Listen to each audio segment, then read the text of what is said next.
under the bright blue sky. Your spots are like the stars in the night so high. Daisy, you're the best cow, oh my, oh my. Daisy, oh Daisy, you're the queen of the herd. Your gentle moo is all I've ever heard. With your big kind eyes and your gentle moo, Daisy, you're the best gal, yes, it's true.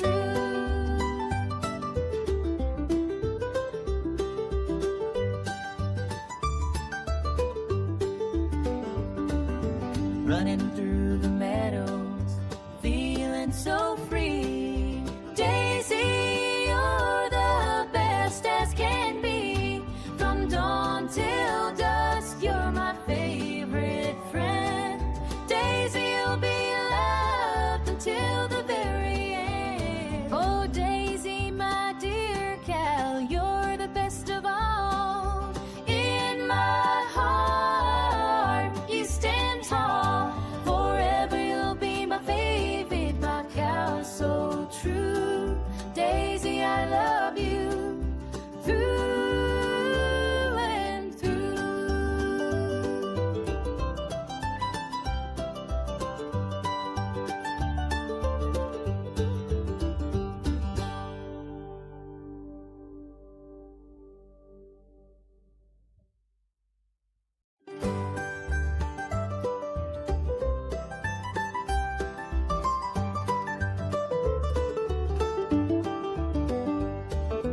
Daisy, you're the shining star out in the field so far, mooing sweet melodies under the bright blue sky. Your spots are like the stars in the night so high. Daisy, you're the best cow, oh my, oh my. Daisy, oh Daisy, you're the queen of the herd. Your gentle moo is all I've ever heard. With your big kind eyes and your gentle moo, Daisy, you're the best gal, yes, it's true.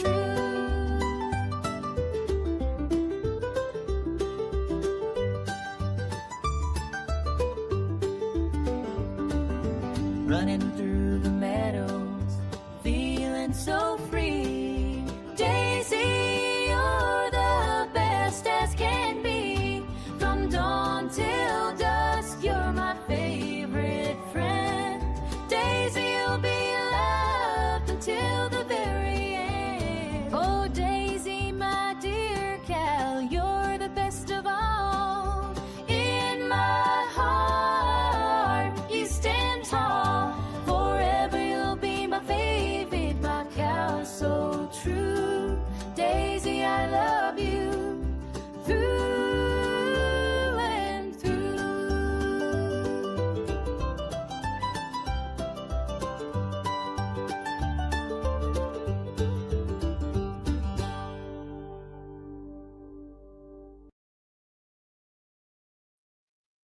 Hello, hello, hello, everyone. How's everybody doing tonight? I am currently streaming on both accounts, but I don't know if hang on, let me see. On my beautiful design. Okay, so yeah, I'm going up on both of them, both channels. I'm on my new conspiracy channel and this channel as well, because I'm currently trying to get monetized on that one while I bring you all the form videos on this one. I want to say hello to everybody.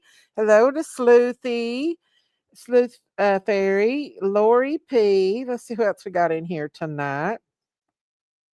Sammy, Fonda Cheese Man. Sarah Beth, hello, hello. Unapproachable Light, nice to meet you, Sarah Beth. Sleuthy, you had a cow named Macy. Aw. Tams, hello, Tams. Hello, everybody coming in. Sleuthy's in here. Lone Star, Kathy S., H. Davis, Sammy, Brenda, hello, hello. Lone Star. Gail. Hello, Gail. Hello, BJ Gangs. Come on in, everybody. Come on in. Like I said, I'm currently streaming from both one. So I can't really, my main one is on here right now. I can't really see what's going on with the other one, but you can be on both ones. I just need to get my hours in on my other channel to get monetized. Hello, blank screen. How are you doing? Anyone told you they loved you today? I do. I love y'all. Thank you. I am extremely bored, y'all, here at this house. And I thought, well, I'm going to come on here and just talk to my buds and my friends. We get to talking about everything. Y'all know we talk about everything. So I just thought I'd come on and ask everybody how they're doing tonight. And hey, Wildfire, how are you? Mama V called me earlier, y'all, and I don't know what she was needing. I hope she's okay. I didn't get a chance to call her back. I'm doing well. I'm doing well. Y'all, I'm going to quit fussing with people. It's not doing any good. And it's just, I'm going to let people believe what they want to believe. If they want to believe it, then let them believe it. I love you too, Gail. And I enjoyed your mud run today. Thank you. It was fun. Listen, you want to talk about de stressing? I'm telling you right now, that's one way to de stress is to get out in that mud and slide all over the place. I literally slid all over that place. I really need to go up there with our tractor and get the mud out, but it doesn't matter if it rains and you got cows standing in a place long at one time for a long time, then it's going to be muddy where they hang out when it rains. And that's all it has done is rain, y'all. Have y'all got nothing but rain too? Hey, objection BS 22. How are you? I forgot to tell my friends. I forgot to tell all my friends I was going live tonight. It was kind of like the spur of the moment thing. Daisy, did you get my text? Can you manage mod me on this account? I want to keep my music separate, please. Okay. Let me get let me go into this account. When I do, I can't do it on here. I gotta go on, I gotta go on my regular one and then I gotta pull it up and then I gotta do it. Sleuth. Let me see. Where you at, Sleuthy? Let me go up. See what I can find you, Sleuth. Where is she? Let me see if oh, there she is. There she is. Here we go. Yes, Miss Sleuth, I'll add you on here, okay? There you go. You're added now, darling. Um, where's everybody been doing? What have y'all been doing? Y'all getting ready for Christmas? Daisy, I saw Miss Christine's husband say what I saw Miss Christine's husband said what Christine would have said about talking about people. I know, I seen it. I know.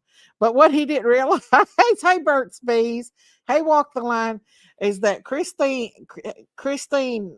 you know, she didn't like the fussing, but she knew the reason behind the fussing. You're welcome, Sleuthy. So, but I'm gonna be a good girl. I'm gonna be a good girl, okay? I'm gonna be a good girl tonight. For Christine's sake. I'm gonna be a good girl. I'm gonna let people believe whatever they want to believe. If they want to believe it, then let them believe it. Okay. I'm not gonna go there no more for a while anyway, unless somebody comes at me and starts making memes about me again. I'm gonna be a good girl.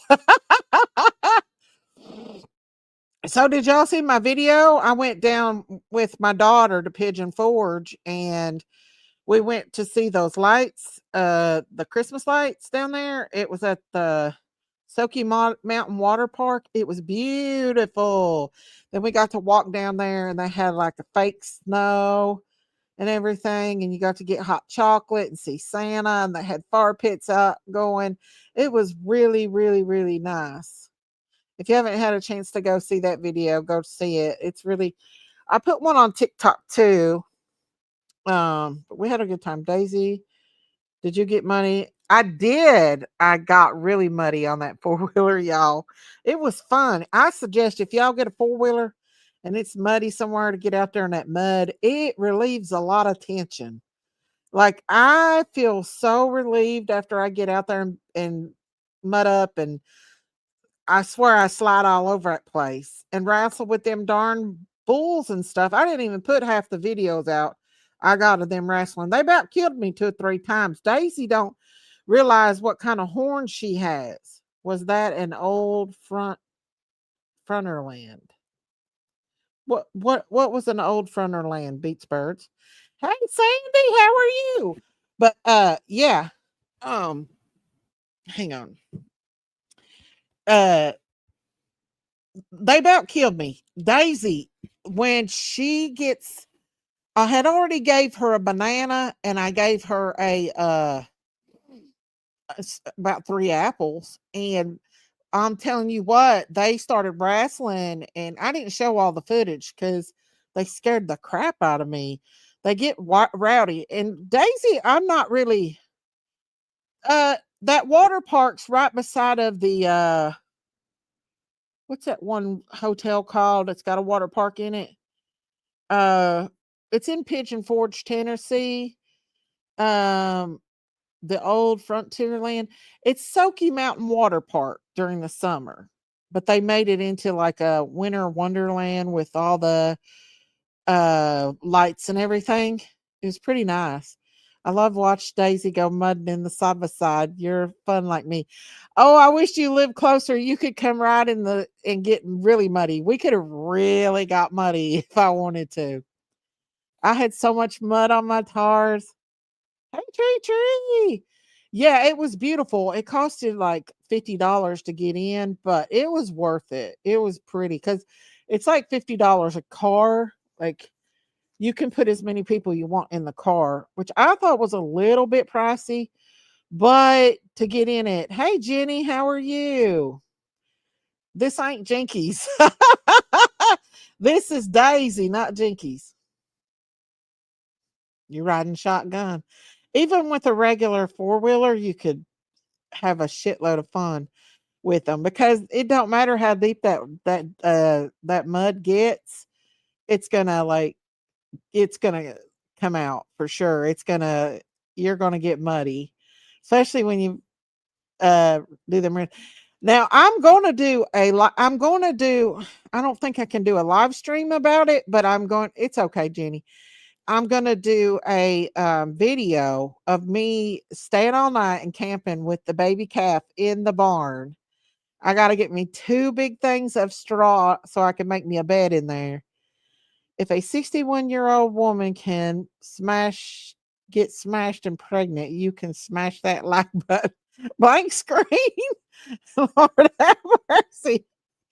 Anyways, meanwhile, I'm going to do a camp out up there at the barn and we're going to hang out and try to stay all night, y'all. I got my gadget. I might even put a Christmas tree up there, a little one for me and the little calf. Now, the calf is still skittish of me. The calf thinks Billy's his mom. Billy can moo and that calf will come running. It's really funny. I forgot to tell Diamonds and Yanni that I was live. Hopefully they'll see it. It's semi cold objection. It's not too bad cold, but it's not warm either. It gets cold at night. And I live in an older home, and this place is like an ice box even in the summer. The cafe is cute. Yes, I'm gonna stay all night in there with it one night and see how that goes, y'all. But what's been happening out there on these YouTube streets? I seen. Did y'all watch that where that beauty queen unalived her little her boyfriend's little, I think he was 2 years old. It's cold in Michigan where I live.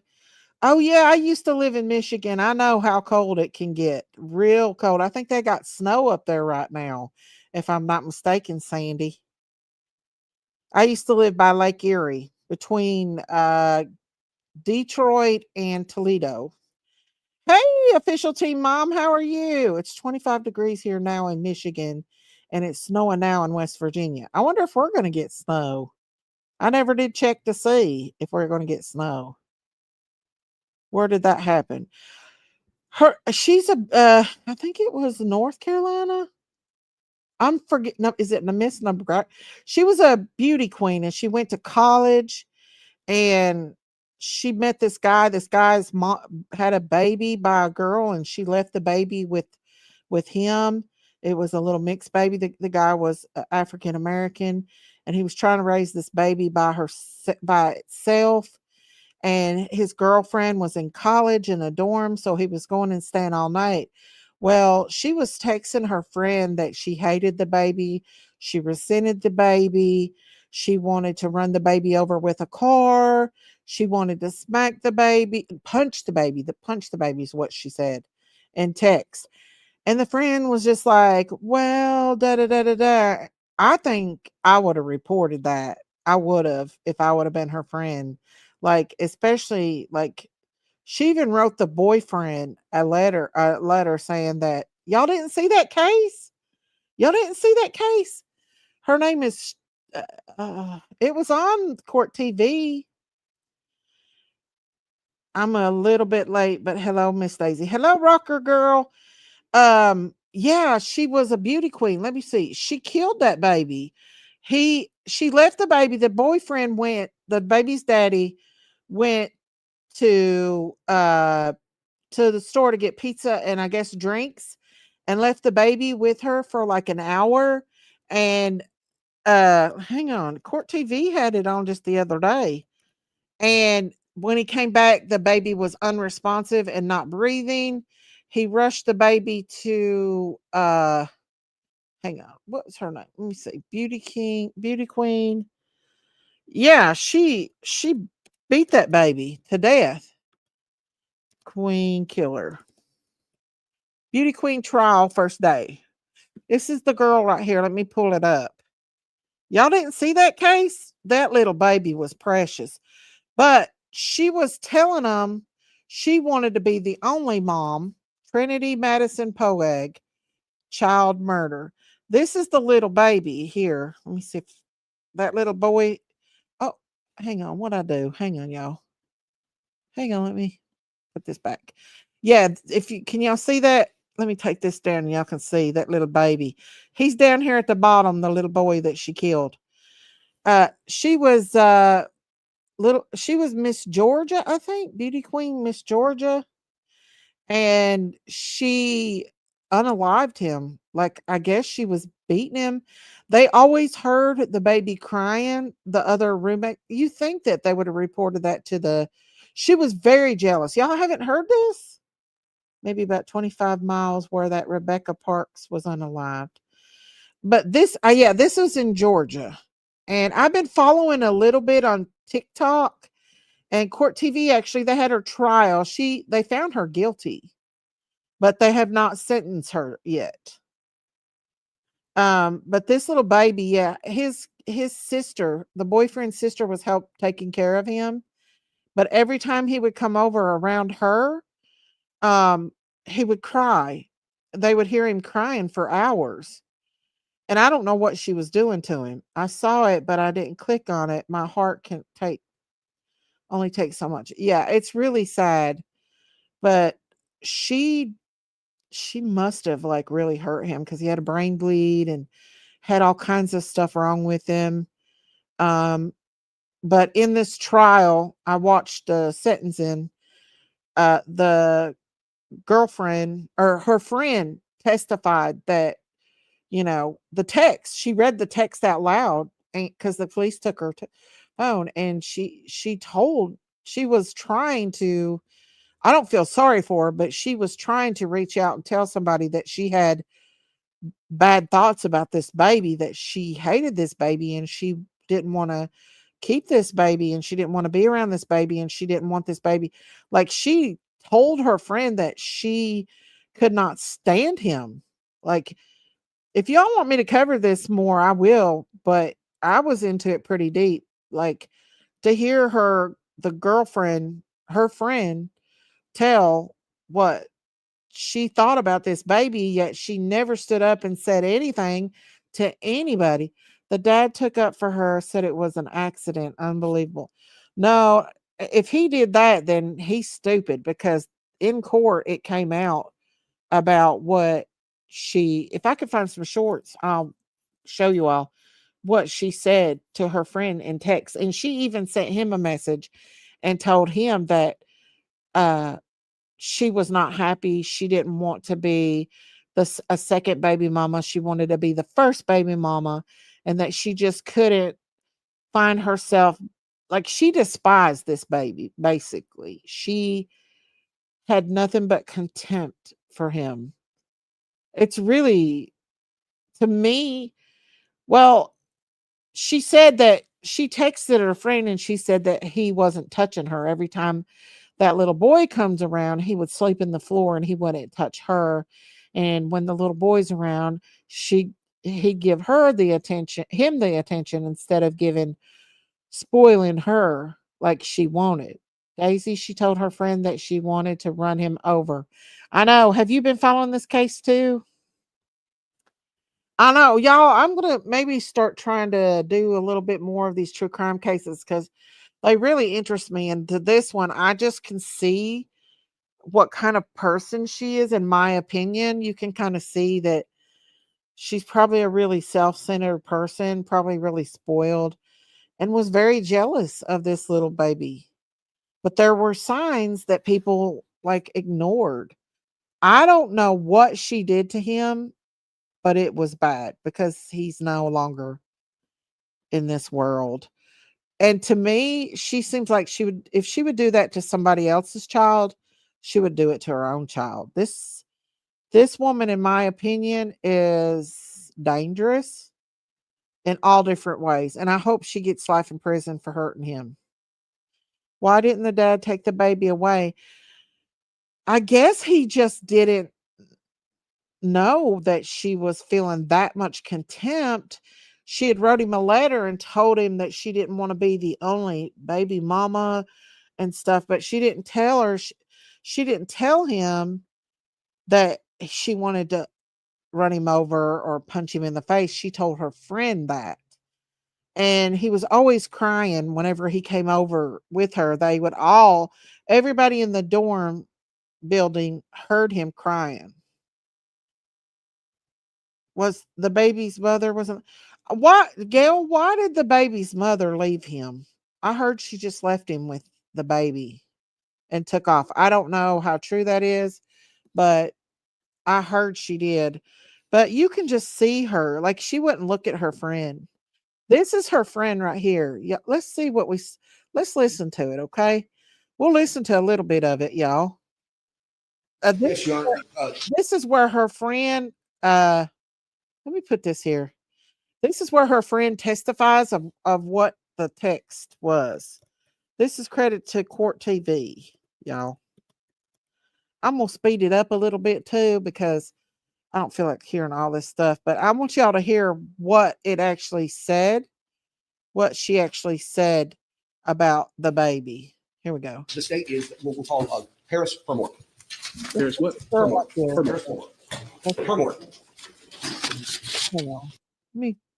Here's the girl. Here's the friend. This is where they get into the part of where she says she don't want the baby. Yes, sir.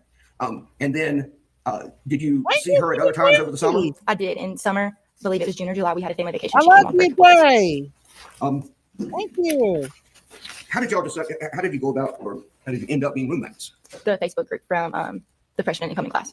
So was it a circumstance where where people could indicate roommate preferences, and if the university could honor those, they would? Yes. So y'all both indicated a preference to share the room? Yes, sir. There was we decided that we would. I think we reached out to each other on maybe an Instagram DM or a Facebook DM. Decided that we would room together, and then had to go through a portal on GSW and choose each other. After you moved in to the suite at Oaks 2 with Thank you, Ms. Jay. Poague, did you Good seeing have you. occasion to meet someone else who was associated with her or involved in a relationship with her? I did. Who was that? Jay Williams.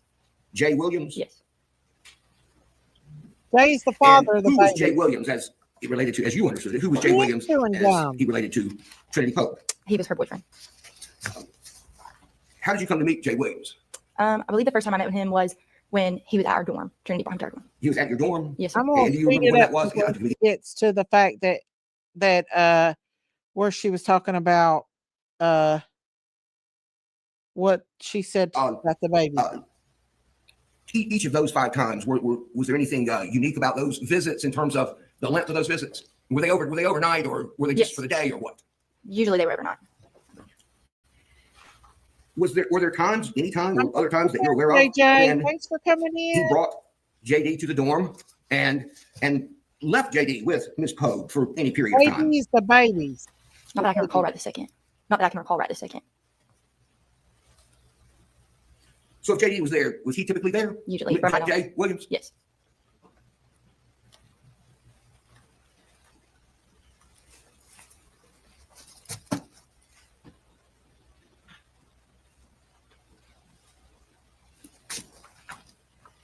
What did you think of JD? I love JD. Did you get to spend any time with him when he was there at the dorm? Yes. How did he act? What was his demeanor as a child? He was very fun to be around, I thought. He was learning to walk around that time, so we would be in the bathroom common area walking, or I would put him down and ask him to walk with me. And that was in like August, the earlier part of the time that he was here. He was visiting.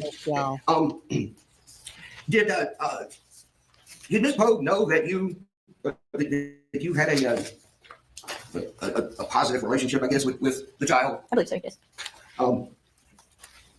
Do you recall what her complaints were as it related to the child in terms of her relationship? What was it that caused the complication in the relationship with the child being there?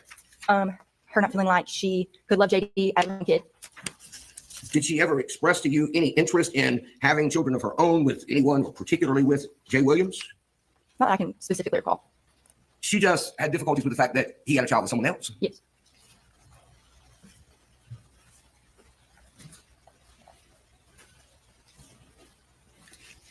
Do you you recall at some point you interviewed with someone from the GBI? I did. And then after that interview with the GBI, I'm sorry, during that interview with the GBI, did you provide them with some screenshots of text messages and so forth out of your phone? I did, yes, sir. Subsequently to that, did they ask you for permission to download your phone? Yes, sir. Basically, to copy the contents of it. Did you authorize them to do that? I did. And are you aware that Abby. as part of the analysis of your phone, that there were text messages between you and Ms. Poague that were extracted and preserved from the phone? Yes, sir. And have you, some of those text messages, well, you've met with me, is that right? I have. And some of those text messages, we actually, we discussed, I asked you some questions about some of them, is that right? Yes. When you saw those text messages, were you able to determine of your own memory, or by looking back in your phone again, were you able to determine that the messages in the format that I showed them to you, yes, that they were accurate, that they were the same messages that were actually in your phone or had been in your phone? Yes, sir. Did you remember, even if you don't remember the details of each message, did you remember the context of the various messages? Yes. Okay. So these are from the phone section. These are not the screenshots. These are from the phone section. And these are messages that start.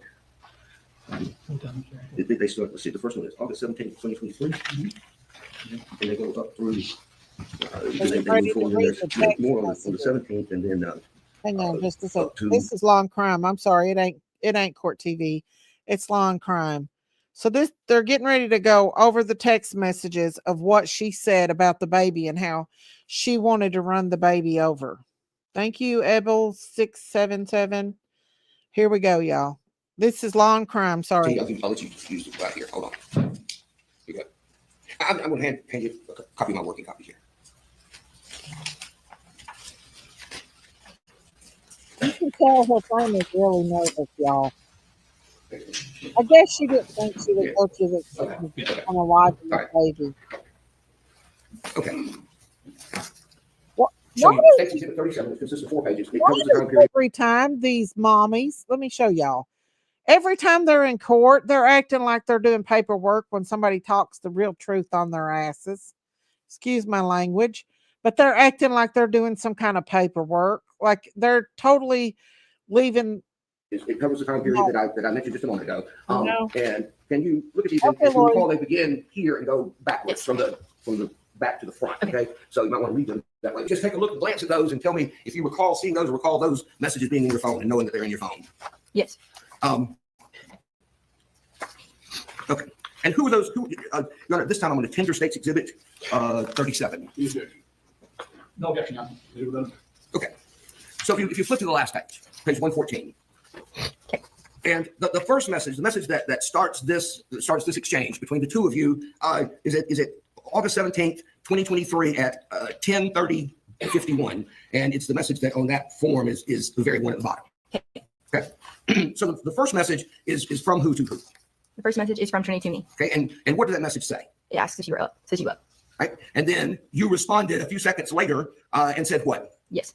Okay. And then after you responded and said you were up, Ms. Poague sent another message. Is that correct? Yes. Okay. And that's the message that's at the top of page 114 of that printout. Yes, sir. What does that message say? It says, why do I feel anger towards JD? Like earlier when we were in bed and JD kept touching Jay's face, I almost cried.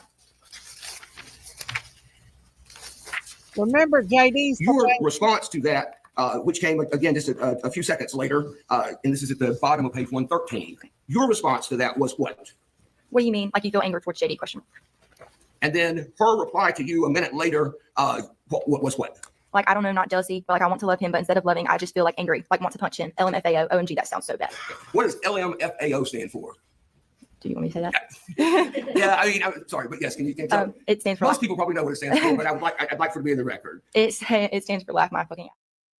And OMG is, Oh my God. IDK is, I don't know. and WYM. What do you mean? Okay. All right. So then after that message to you from Ms. Poague, was there another message that came short, just a few seconds later from her? Yes. And what does that message say? Ever since he's gotten here, Jay has not touched me. And then at the bottom of page 112, the next message, which is at 10:34 and 48 seconds, again, is from her to you. Is that right? It is.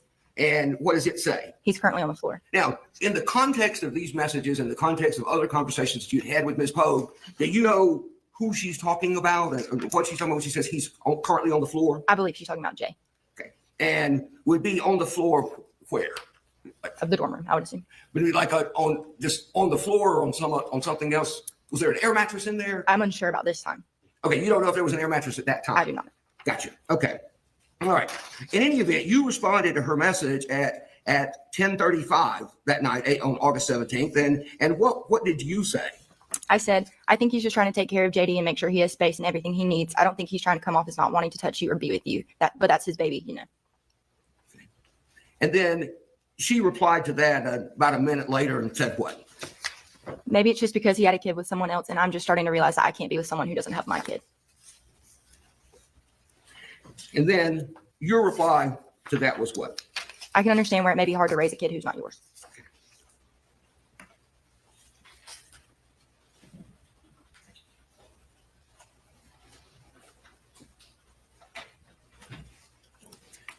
Subsequent to that, a few days later, on August 22, was there another message from her to you that appeared to be a forwarded message that like she sent you a message that she had sent to someone else? Yes, sir. Okay. And to read it yourself briefly, the message that's there in the center of that page, the one that starts, "I've told you."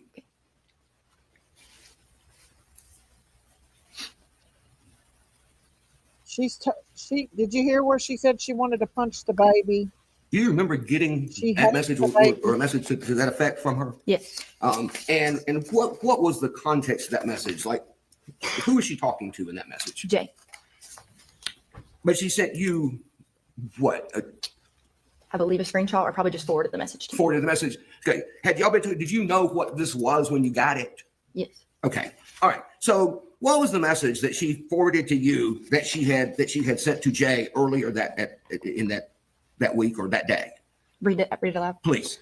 I've told you from the beginning that I would always try to love JD is the same as mine. But since me and you have gotten serious, every time I see him, I just get angry at the world and I just have a gut feeling of anger. I don't know what it is. Maybe because I'm so young and I know if I am committed to you, then I'm committed to him. You're 24 and I'm 18 and I know that the age difference isn't much, but you have a kid and you have more responsibilities than just spoiling me. I don't want to be your second baby mama. I want it to be your first, but that won't ever happen. And I don't think that I can continue to be in a relationship with you and have that in the back of my mind. Over time, from that point in August forward, did you ever have conversations with her in which they weren't recorded messages, but where y'all talked about this particular issue. Yes. And what did she express to you as to how she felt about the child and the child as it related to her relationship with Mr. Williams? I would say around the same things of she didn't know if she could love him like her own kid, that she would get angry at him when he was there. Did she ever express her anger and to you? Did she ever express her anger in a way related to how she felt about the child? She would say such things as, I would want to run him over with my car. She told you that she wished she could just run him over with her car? She did. In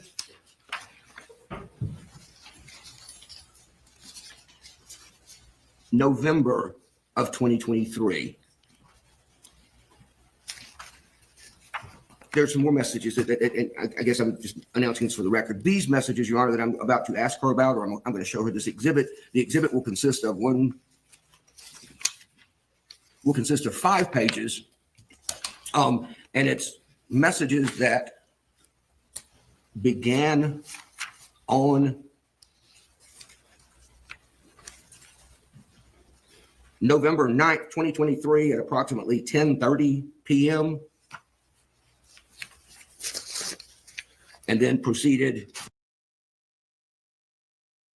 I'm going to put the link out to this is Law and Crime, y'all. So let me put the link back out because I heard that they do kind of strike. I thought it was Court TV, but it's Law and Crime. But these are messages that this girl had got. I guess she didn't realize she would really want to do that. But if my friend told me she wanted to run a baby over with a car and how much she hated her baby, I don't know how I would have felt about that. I think I might have called the po-po. She's diabolical. Daisy, the father's girlfriend that unalived the baby, was sentenced to life in prison with the possibility of parole. So she did get sentenced.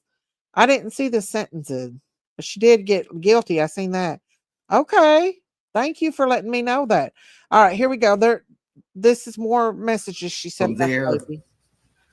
Same day to like 10:40 p.m. So it's about 10 minutes worth of messages. And it's going to be marked for State's Exhibit 38. I'll show it to Mr. Gamble, and I'll show it to the witness. So, they go in reverse, but yeah, yes, sir.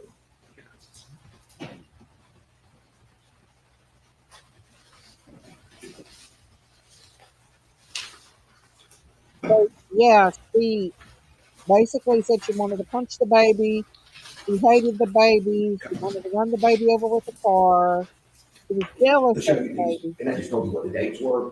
So State's Exhibit 38, and you would look at, start back here, reading forward, and just tell me if you recognize the messages that are in there. If you recognize those messages we talked about.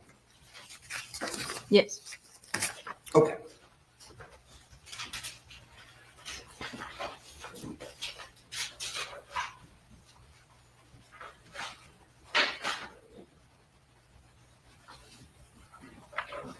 Let's see.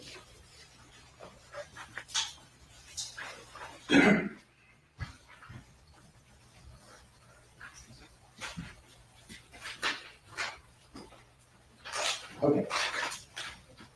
The first message in that series of messages, the one that is at the very end of the page, or the end of those pages, that's time-stamped November 9th. I'm sorry, Your Honor, I don't think I tendered the exhibit. Or tendered States 38. Do you have any objection? No objection, Your Honor. Submitted without objection. Okay. Thank you, Slew.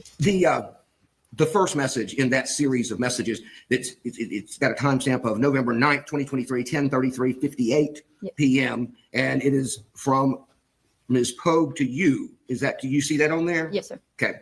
Can you read that message to the jury, please? It's okay. LOL, I'm just going to sleep in your room. I can't do JD crying that much. Hopefully he's in a better mood in the morning. Do you know what she was referring to about wanting to sleep in your room and hoping that he'd be in a better mood tomorrow? As in what was happening then? Right. As in what was happening at that time during that time? Give me just a second. I don't recall exactly what this situation is. Was Mr. Williams and the child, were they in America's at the Yes, dorm yes. during that time? Yes. Okay. All right. And then after she sends that message, what's the next message that she sends to you? I promise not to touch anything, LOL. Okay. And then your reply to that was what? Yes, yes. What was that last thing you said? I promise to not touch anything, LOL. Okay. And then your reply to that message was what? You're fine. And then you sent another message just a few minutes, just a minute or two later, on that night at 10:34:36. And what did your message to her say? Is he still crying? Talking about who? JD. Did he cry? I mean, a lot? I would say yes. When he was at the dorm, could other people hear him crying from time to time? Or do you know? I have no idea. I was right next to her, so I could hear. You could hear him through your wall. Yeah. And you ever been around other kids? Little Yeah. kids that age? Yes, sir. And it just in comparison to whatever it is that you would consider to be sort of average, he cried more or less than most children you knew. I would say about the same. I didn't really think any more or less. What made him cry? Generally, I'm really unsure. I mean, hungry, sleepy, Yeah, tired? normal things like he wanted to eat or he was tired. Did you at any time in there when you saw the child, did you have a sense from either his behavior or his appearance as to whether or not the child was possibly the victim of some kind of abuse? No. Did you ever notice anything that would appear to be an unusual amount of bruising or scratches, marks on his face, on his body, or anything like that? No. All right. So you asked, is he still crying? And then her response at 10:35:21 was what? No, not right now. But Jay is trying to tell me what to do, and it's pissing me off because it's like you don't even go to sleep with your own kid. If he's sitting up, he's not going to go to sleep. Okay. And who's she referring to as if he's sitting up, then he's not going to go to sleep? I'm unsure. I believe JD. I'm sorry? I believe JD. Okay. Okay. I'm talking about JD is the one that's not going to go to sleep. Yes. All right. And then she sends another message right after that. And what does that message say? And then I'm trying to take a shower and I had to bathe him and I just sat him down and let him cry because I'm not about to baby him. Not about to baby him. And who was she referring to then? JD. That she wasn't going to baby the baby? Yes. Your response that came just a moment later, about 3 minutes later, that's shown at the bottom of the page 58 there, the one you have in your hand. What was your response? Trinity, you just let him cry. Okay, and her reply to that was what? Yep. And then what did she say after that message that said yep? I was trying to bathe him and he didn't like the water hitting his face. What was your question? Your response to that? Did you ask a question essentially? I asked after that, I said, did you sit him right in the line of the shower head? And she said what? No, I was turned to my back to the water and he was sitting in front of your stuff. The water wasn't even getting in him that much. The water wasn't even getting in him that much? Yes. Okay. And then you replied what? I said, oh, what the heck, JD? Okay. And then she sends another message at 10:42 to you. What does that message say? He's just tired. Maybe he will be good for you, but as soon as I get back, I'm taking his ass home. Which says maybe he'll be good for you. Who's she referring to? Me. You? Yes. Do you know if this was some point at which you were planning to or had agreed to watch him for some period of time while I they were believe I must- together or something? Yes, I believe I must have agreed to watch him the next day. You'd agreed to watch him the next day? I'm gathering that, yes. Okay. All right. And after she says, I'm taking his ass home, she sends another message in that series. And that's, well, two more. The one just above that. What does it say? I'm done. I can't do it, Paris. And then the one after that. I'm not ready.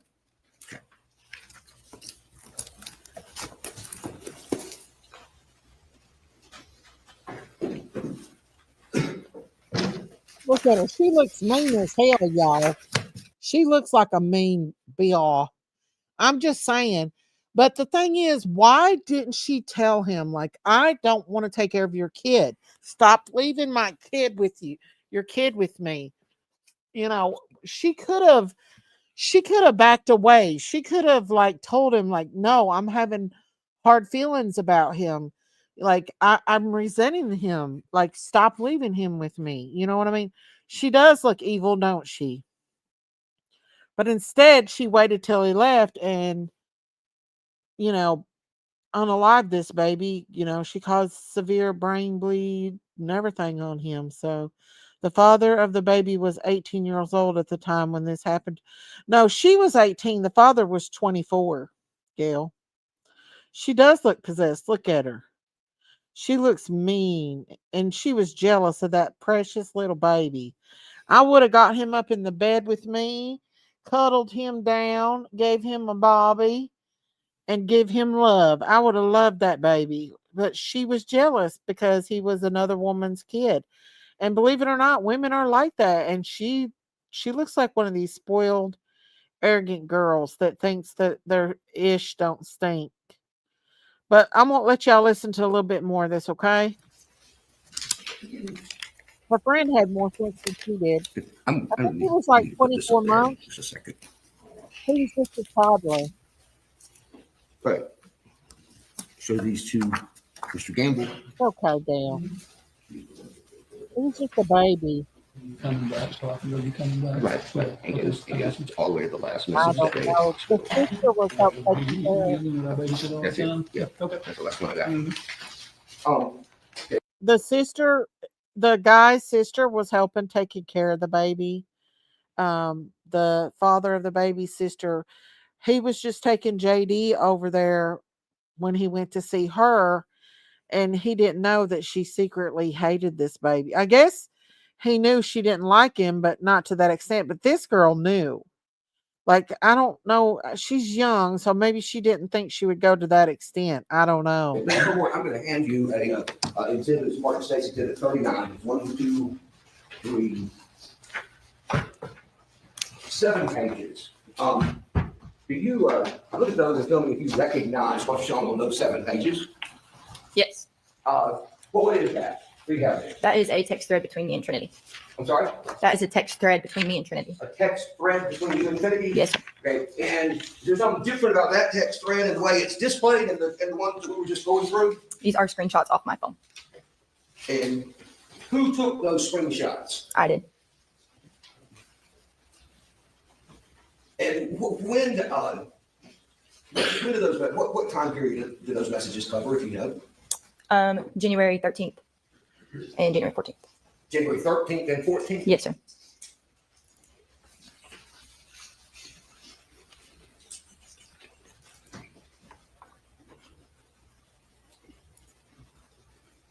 Okay. Your Honor, I'm going to tender State's Exhibit 39 at this Any time. objection? No objection. All right, submitted without objection. Ladies and gentlemen, she will be our last witness today, but I do want to finish up. I don't want to be, let's go with this thing. Well, I guess I have a choice.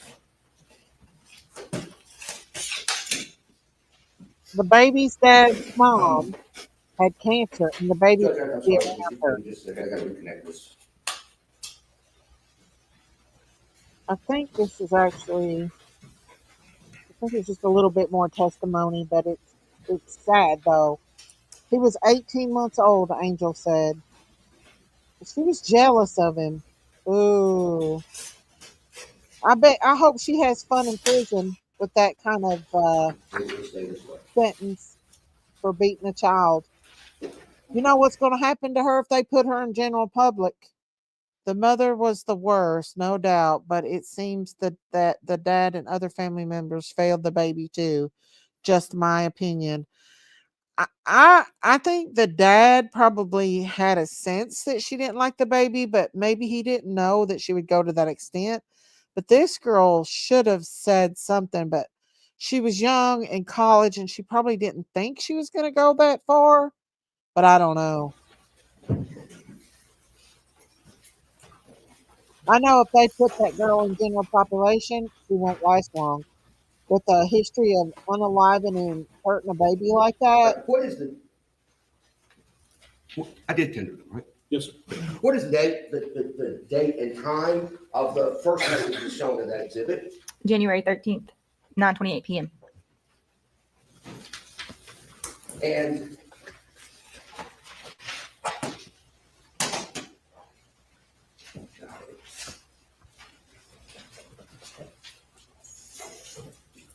I haven't had this much trouble with the display until now. I apologize, and give me just a moment. I'll have it. It did not take the jury long to come back with guilty. At this time, I'm going to display it up here. They got her for non-malice. They got her not guilty for non-malice, and she thought she was free until the rest of them come back Let me see here. guilty. I'll show y'all her sentencing in just a minute. Let me see what the. Let me fast forward. I don't know if they're I gonna. was a certified nursing assistant. Okay. What do you do at Magnolia Manor? I was a certified nursing assistant, so I take care of elderly. What shift were you working then? Night shift, 7 p.m. to 7 a.m. So when she sent this message at 9:28, she said, somehow I got stuck with JD. And then what was your response to that? Yeah, I'm coming back. How'd that happen? And then she says what? He made me feel bad because it's already late and JD is being so fussy. So he asked if they could stay. And you asked what? What are y'all going to do about tonight? Her response was what? No clue. I guess I'll probably sleep on the air mattress in the sink area. I can't do being around JD anymore. He hates me and I hate him. Wow. Now, when she says, I'll probably sleep on the air mattress in the sink area, you know what she's referring to then? I was under the impression that she would be the air mattress into when you first walk into the dorms. It was a common area with 2 seats on the right, and then our rooms broke out with different doors. Okay. All right. And so when she sends a message that says, I can't do being around JD. He hates me and I hate him. Did you reply to that? I said, is he sleeping with JD in your bed? And her response? Probably. Okay. And then there are several messages that you sent at that point. Is that right? Yes. Okay. What are those? Trin, that's so messed up. Make him get on the air mattress with his child. That's not your kid, and y'all aren't together. All right. And then if you go to the next page, after you said, and y'all aren't together, what does the message say? I know. I told him after tonight he better not contact me. And then you send another message that says what? Well, you can sleep in my bed if Jay and him are in your room, but I want to come see my child. Okay. Now, what do you mean by that? I want to come see my child. I love JD, so I wanted to come see him on my lunch break. And what did she say? You want me to stop by your work and let you see him? And your response was what? No, I can come on my break. Or y'all at the dorms? And then what did she say? No, I went to Albany to go to Sephora. I'm on the way back. And you said, let me know when you get back, right? Yes. And then that was good time for her to go out. Then there's another message right after that that says, we're at the dorms, right? Yes. What time is that message? The one that says we're at the dorms? 9:59.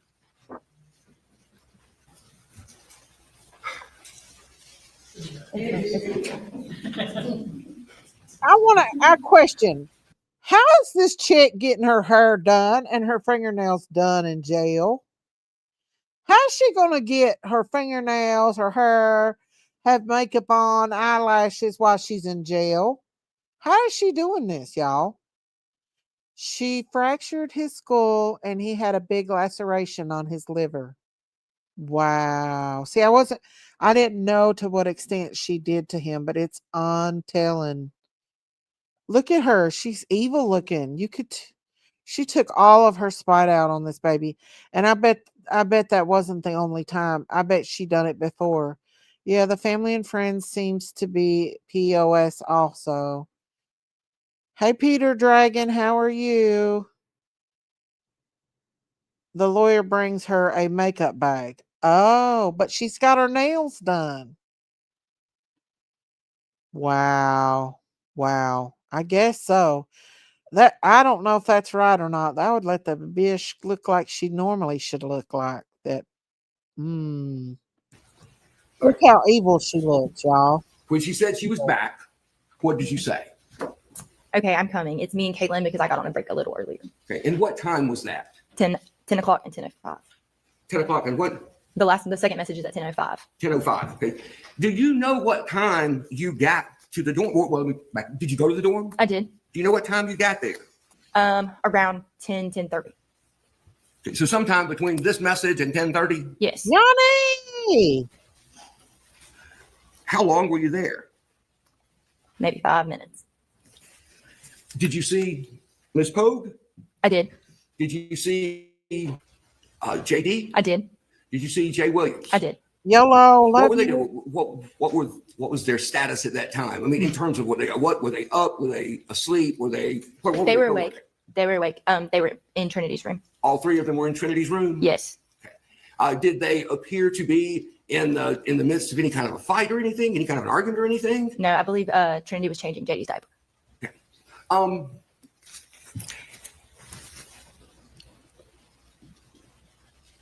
I just don't get how she So- could hate that baby. At that point, did you know, or did she say anything about what the sleeping arrangements might be for later that night? Not that I can recall in there. Okay. So if it's not in the text, you don't recall what Sir. may have been said at that point, right? Okay, so you were there at 10 or left somewhere a few minutes later, around 10:30. Oh, I know what I was going to ask that I skipped. What was JD's condition when you saw him? He was normal. Perfectly fine. Did he appear normal? Yes. Did he act normal? Yes.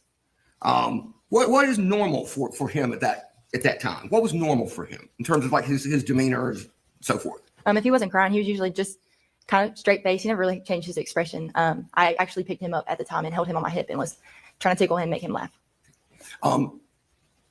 Did you get a good look at him? Yeah. Did he appear to be hurt or injured in any way? Not that I could tell. Did you see any bruises or marks on his face? Not that I could tell, no. Do you think you would have, if you had seen something like that, do you think it would have stood out to you? I believe so. Did he appear to feel okay when you saw him? I mean, did he appear to be in any kind of pain, like he was hurting or anything? I don't recall him being in any pain. You said that Ms. Poague was changing his diaper, or when you got there, she was changing his diaper as you got there? I believe so, yes. Did she make any comments about anything being wrong with him, about him being sick or anything like that? Not that I remember, no. Did this girl, I want to stop it for just a minute. Did this girl not know that this woman was, if she is saying she hated this baby, she wanted to run him over, she wanted to punch him in his face, she despised him, she didn't want him to be like all different things. Yeah, she is a spoiled rotten brat, I think too. I just don't get how she didn't think that she wouldn't hurt him. Like, I would be afraid to be around a friend that hates a baby and have her like taking care of that baby by herself. That's red flags. I guess this girl probably does look back and realizes that, she didn't, I guess it just didn't click with her. Maybe she just didn't know people were that evil. I don't believe this girl really believed that she would hurt that baby. I bet she's been traumatized by this. I bet this girl has been traumatized. I bet she thinks that she should have done something. You know what I'm saying? After the fact, she should have told somebody about those texts. I really think that, I don't know, when you're young like that, you just don't know. You know what I'm saying? You just don't realize it. And I think she had a life and she was busy, and I don't know. I don't think she genuinely, I know she probably regrets it now though. I think she probably regrets not saying something. Did anybody tell you that he was sick or had been sick or wasn't feeling well or anything else like that? Not that I remember, no. All right. So you left, and then when did you next hear from Ms. Poague? At 11:46 p.m. And that was the same night, right? January 13th? Yes. All right. And what was the message that you got from her at that time? Is it okay if I watch TV in your room? And you responded with what? Yeah. She said, thank you. And you said, are you okay? right. And then what was her message after that when you said, are you okay? She responded with, yes, I'm okay. I just need a break, like mental break. JD isn't asleep and Jay is knocked out all over the bed and I didn't want to play the TV. I'm sorry, LOL. I didn't mean to seem like a bitch earlier. Okay. All right. Now she's telling you that she's okay, but she needs a mental break because JD won't go to sleep and Jay is asleep on her bed. Yes. Okay. So did you tell her it was okay for her to watch TV in your room or whatever she wanted to do there? I did. Right. And then what did you say? Your response was, no, you're okay. LOL. Wake Jay up and get him to help JD go to sleep. okay. And then what did she say when you said, tell him to get up and help JD go to sleep? She said I did, and he just put him beside me and let him roll off the bed. And let him roll off the bed? Yes. Right, and then your response was? What? In all caps.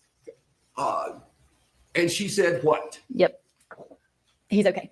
She said, he's okay. Yes. Now, did anything else get said to you any point about JD rolling off of a bed, falling off of a bed, or anything else about whatever his sleeping arrangements were that night? No.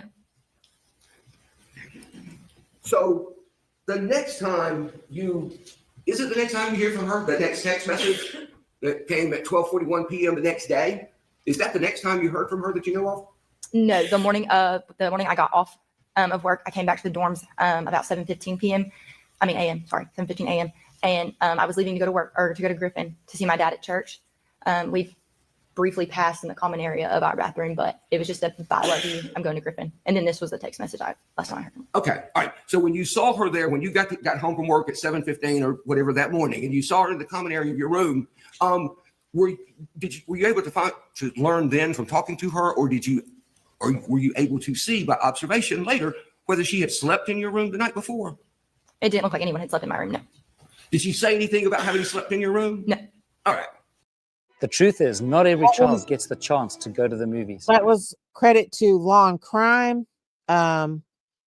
So yeah, she basically hated the baby, and I don't know, was it that night that they were talking about that she unalived the baby, or she must have really, beat him pretty bad for him to have a brain bleed and a lacerated liver. But she was very jealous of him. And let me see. I don't know. Let me see here if I can find the actual. Oh, here's the testifying of the dad. Y'all want to see the testify of the dad? If y'all want to continue talking about this, we can. Do y'all want to see the dad testify? It's pretty sad, y'all. Like, this guy didn't, he loved this girl, and he had no idea that she was going to kill his baby, that she had this jealousy in her heart for this baby. So here is this, and I think this is where the dad testifies. So we'll play a little bit of that. I'm really into this case myself, y'all, because I seen it a while back, and I thought, oh, that witch. So this is where the dad actually testified. So I'm going to, this is credit to Law and Order. What the truck is wrong with this thing? Why is it being a brat? Hang on, y'all. I'm trying to fast forward. It won't let me fast forward. There we go. Dad. That's the dad to the baby. That's And JD's who's dad. his mother? Shayla Alundra Angeles Garnica. Did you know that Shayla was pregnant with your child before the baby was born? Yes. And were you in contact with her? Were you Yes. sort of being kept in the loop, as it were? Yes.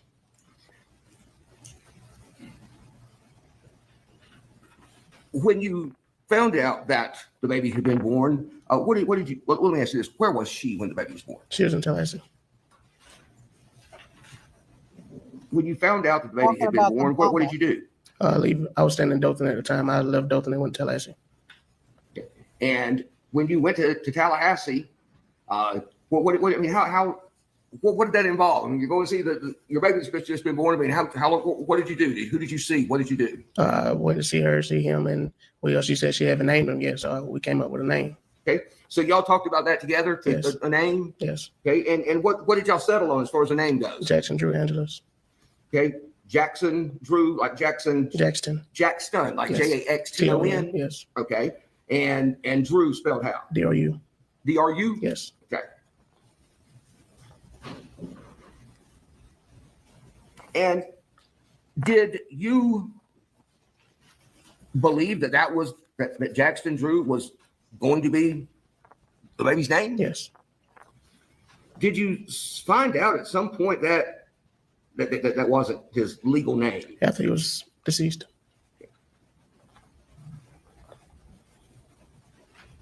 Well, he didn't find out that she didn't put the baby in his name Did you? until after the baby was deceased.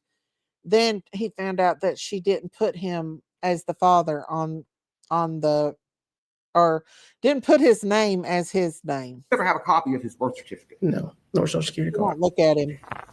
Who had those things? His I mother. would hate her. The Did you baby ask was for them? adorable. Did several times. Did you have any way of getting them without going through her? No, because my mom looked it up in the system. She couldn't find Jackson Drew, so couldn't find it. I would hate her if I was him. I would hate her for And- doing that to that. My energy stupid- bill dropped from $150 to I $50 by doing this. Me and these stupid commercials. Let me go. Here we go. She's evil. Who did the baby live with? Y'all called him JD, right? Right. That was the name that what he actually was called, Yes. right? Who did JD live with after he was born? With his mom for like maybe 2-3 months. But in between that, I get him every week. Okay, so he lived with his mother, but you got him every Week week, or every two. other week, Every other week. every other week. Okay.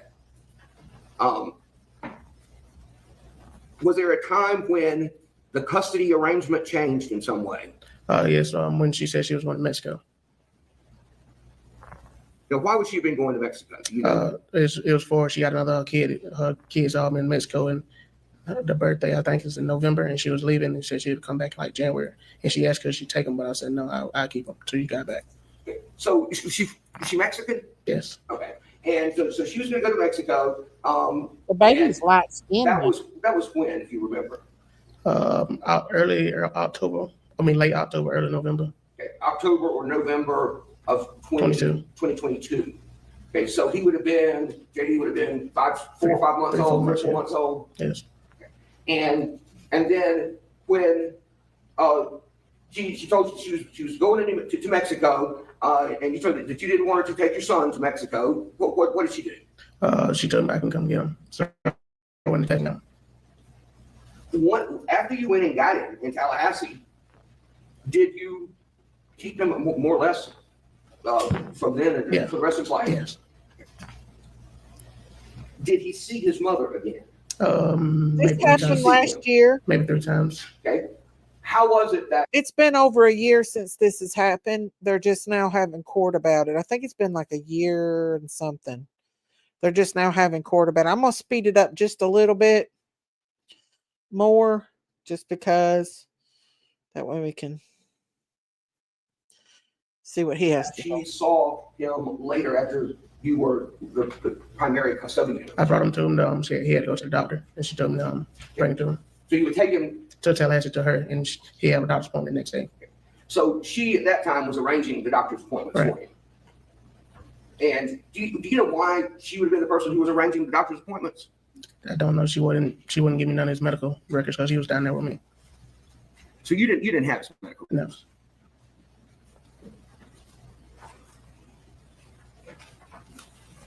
If he had been covered by like a state insurance policy, like in Georgia it's called Peach Care. If he'd been covered by an insurance policy in Florida, would that be a reason that she would have been the person who had to make those arrangements and so forth? Yes, I guess so.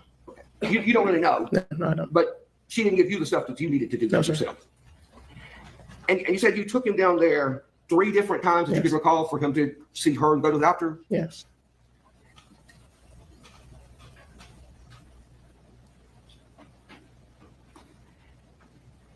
Do you know when the last time was that happened? Or do you remember when the last time was that he saw a doctor in Tallahassee? I know. I say it was like 9 months. Now I think a year old. I think she came and got him right after he turned 1. Okay. So when he was a year old, that was, as far as you know, that was his last That's what I'm regular saying, doctor's yeah. appointment.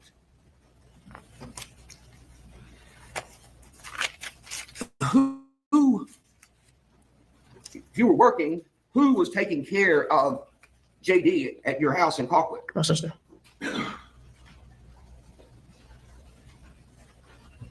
And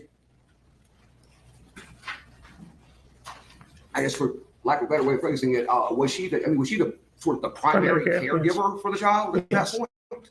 Yes, because I worked all the time.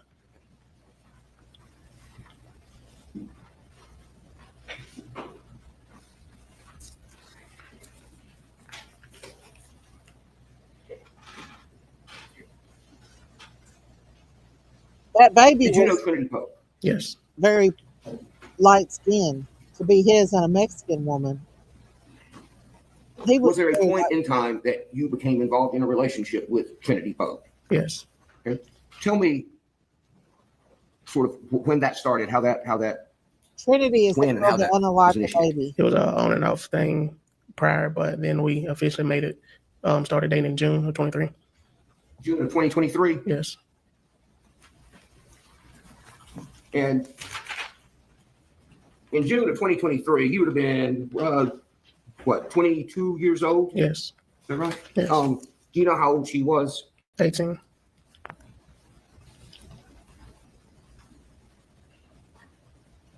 He started seeing her before she turned 18. Were you each aware of the other's age? Yes.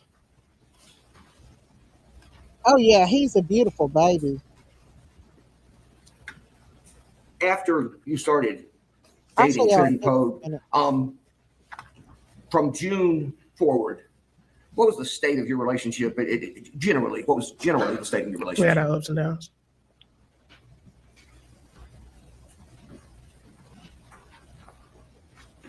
Do you recall how long you had been dating before you actually introduced her to your son, JD? It was like way before we started dating. I introduced him like before we even started dating. So before she ever started dating you, she knew that you had a son. Yes, correct. Had she met him? Had Yes. you seen him? Yes.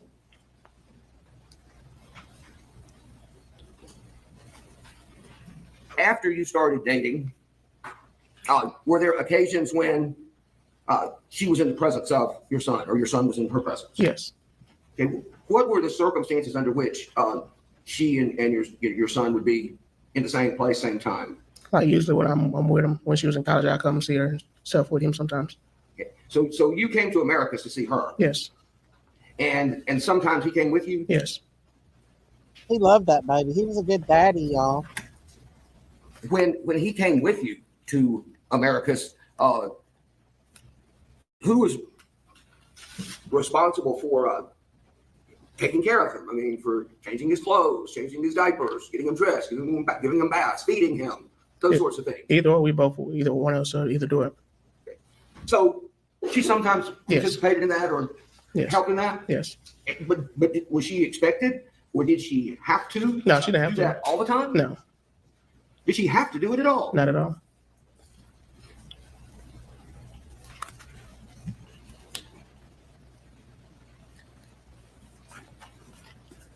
From your observations of her with JD, what was your impression of her relationship, or her view of her relationship with JD? It seemed pretty good. Like she was always like happy around him and stuff. So I thought it was pretty stable, decent.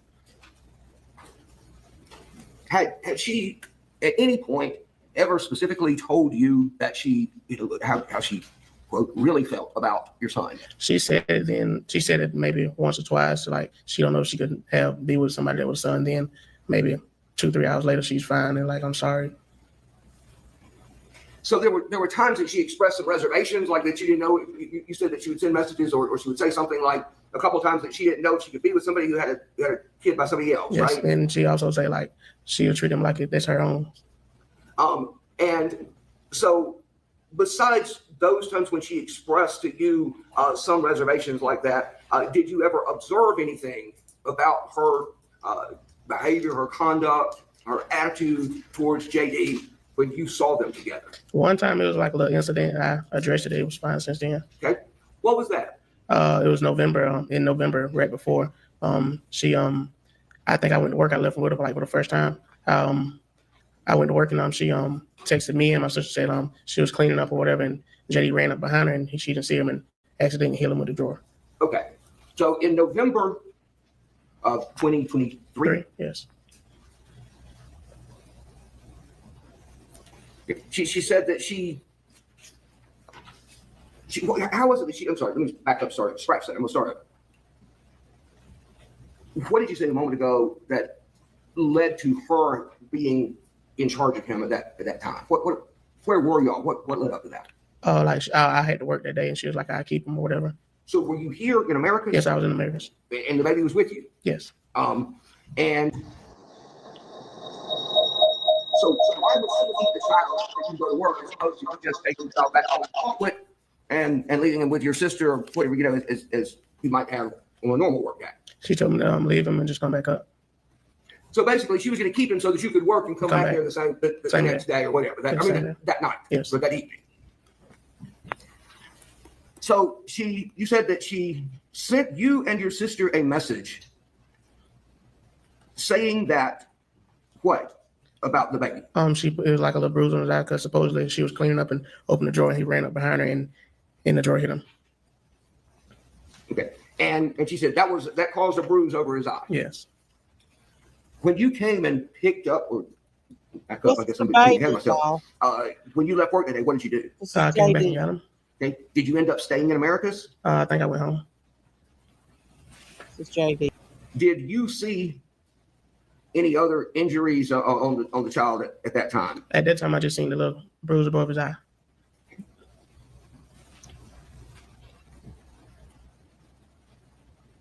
I mean, how closely did you look? I mean, did you know?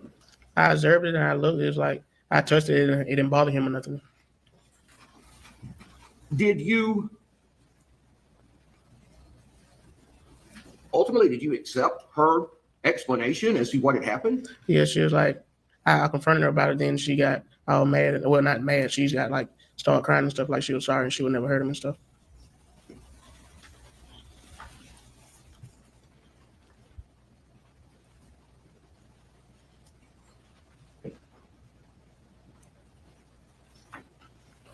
Do you recall any other time that, well not the last time, but other than November, do you recall any other time that the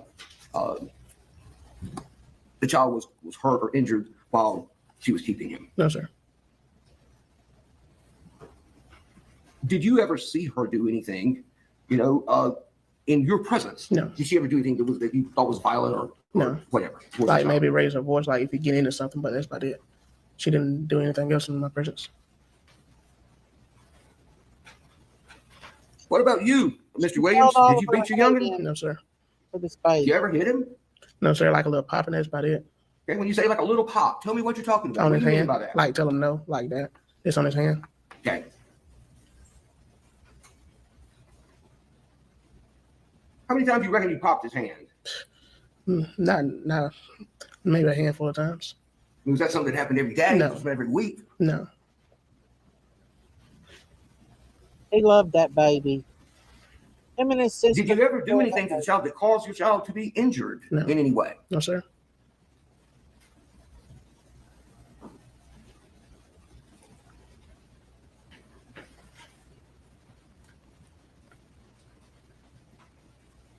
I just want to snuggle this baby, y'all.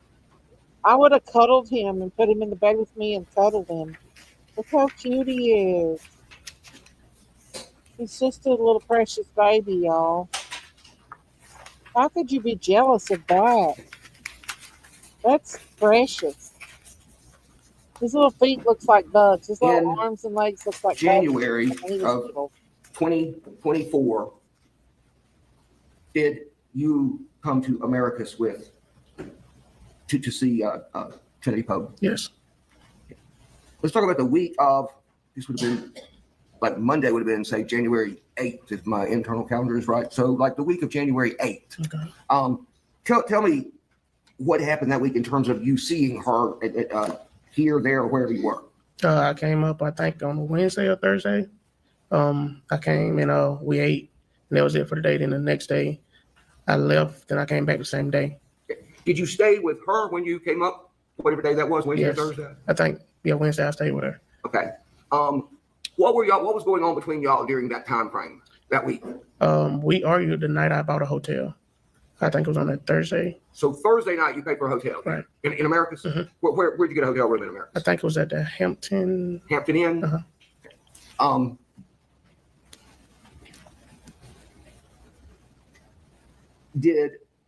What did y'all do when you got back here from work? Were you working that week? I think so. Okay. So when you got back to Americas from work, what did y'all do? on that Thursday when you were saying when you had a room at Hampton Inn? I think we went to eat. Then she came to the hotel. Then we got in an argument. Then she left. Then in the process of her leaving, she got back up to the dorms and stuff, and she texted me and said she wrecked. So I leave and I come and she didn't wreck. I guess it was just to get my attention or something. Okay, so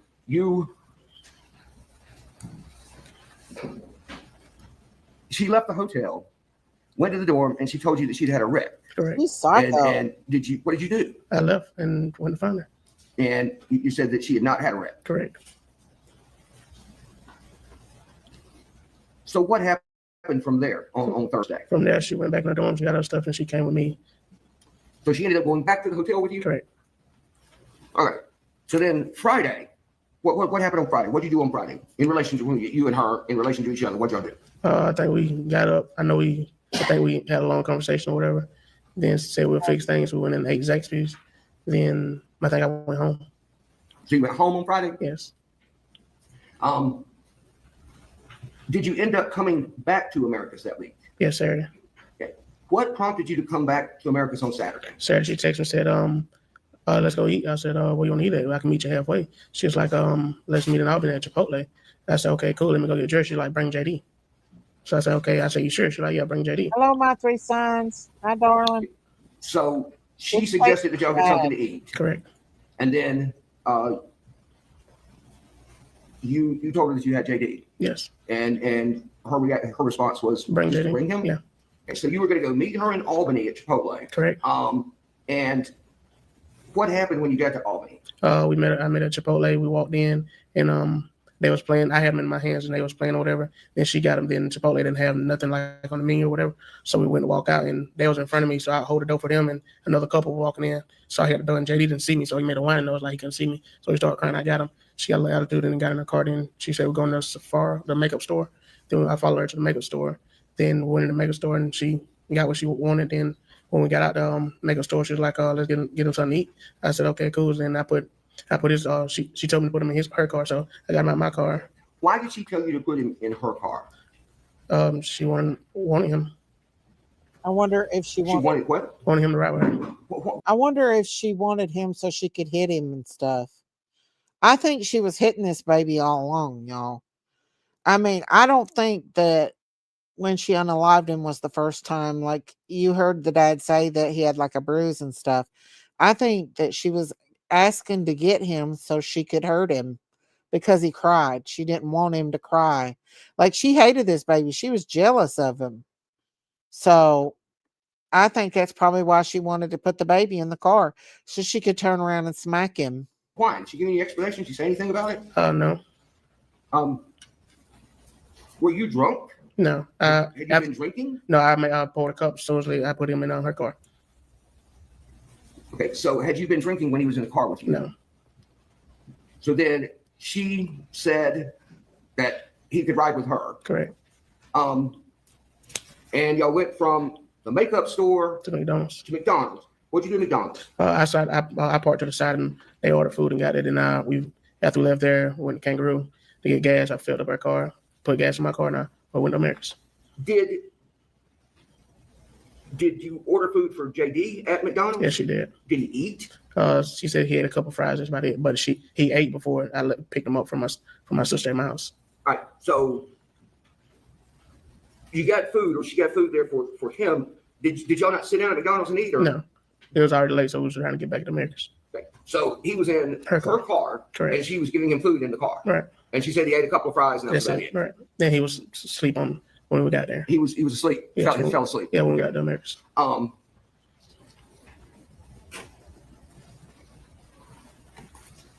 So you got to America's Saturday night. Right. You know what time approximately? It's like maybe 10:30, maybe between 9 and 10, I say. 10:30 at the latest. If the video from the dorm shows y'all walking into the dorm at 10:06 on Friday night, on Saturday night, would you have any reason to disagree with that? No. Does that sound right? Yeah, approximately, yes. Okay. So you get to the dorm and you go in and what happens when you get inside? I take a shower, then I blow the air mattress up, then And where's the air mattress? Where's the air mattress come at the from? foot of our bed. Okay. right. So you blow up the air mattress and you put it where? At the foot of her bed. And what were y'all sleeping arrangements? Usually like one of us sleep on the air mattress with him, and the other one sleep in the bed because the bed was too tall for him. So we never really put him on the bed unless we was both in there in the bed. So that night, who was laying on the air mattress with him? Trinity.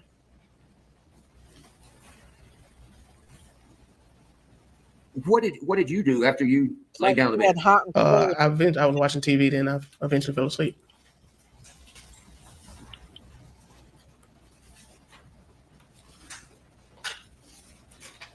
Do you know if JD was asleep or awake when you fell asleep? He was asleep when I woke up. I think I woke up again like 2, and they were asleep. And because I looked at my phone, she was doing his hair like 1 something, and they were asleep so I went back to sleep. Okay. So you went to sleep and then you woke up. Yeah, about 2 in the morning. You said at like 2? Yes. And she was asleep? Yeah, they were both sleeping. This is the father to this little baby. This guy's girlfriend, who was a beauty queen in college. I guess she was nominated a beauty queen. Hated this little baby, and he left her alone with the baby to go get pizza and drinks. And when she came back, he was unresponsive, and he had head trauma and a lacerated liver. And her friend just testified against her. She's a white lady, the girl is, and said that she hated the baby. She wanted to punch the baby in the face. She wanted to run the baby over. She basically despised this baby. She hated this poor little baby. Thank you, Sleuth Fairy. I was just giving you an update. And she unalived him. He was 18 months old. He did not survive the beating that she gave him, but I think she was beating him. That's why she kept requesting. Yeah, she's a psychopath. I'll hurry up. We just watched where the friend testified that she texted him. Don't leave your babies alone with strange people, girlfriends and boyfriends. They get jealous, they hurt them. Like, just be very careful with How long did he sleep into the next morning? It's probably like 9:30, 9:45. So sometime after 9? Yes. When he woke up Sunday morning, what was his condition? What was his demeanor, his behavior? It was fine. Like about 9, Trinity heard me on my phone. She got in bed with me. She was still sleeping. Then when you go reach for somebody, he'll make a noise trying to feel for you. And then I went down there to get him and put him between us, and he was fine. Then I laid him on my chest, and he was fine. Then they're like, "What y'all want to eat?" Then she's like, "Pizza." So I ordered pizza. Took a shower. I think me and her took a shower. We took a shower. Then Okay, I'll just stop right there. I'm gonna come back to that point right there in just a second. Okay, but I want to clarify a couple of things. Okay, so you said that she woke up and she got into bed with you. yes, And JD was still asleep on the air mattress. Yes. Okay, so then you said that you heard him. What happened that caused you to pick him up? he made a noise before he started crying. He feeling because usually he like sleep right up on you, so he feeling for somebody. Then so that's why I went down and got him. Okay, so you picked him up. You said you went down there and got him. Was it you or was it her that picked him up? It was one of us. I think it was probably her. I want to say. Okay, so she got him, and this is at 9 o'clock or 9:30 the next morning. Yes. Sunday morning. Yes. And you got him and put him in the bed with you. Yes, between us. Or between you. Now at that point, were any of you asleep? No. So you were awake, she was awake, the baby was awake. Right. Okay. And so when he's laying there in between y'all, what did you say you did next? I put him on my chest.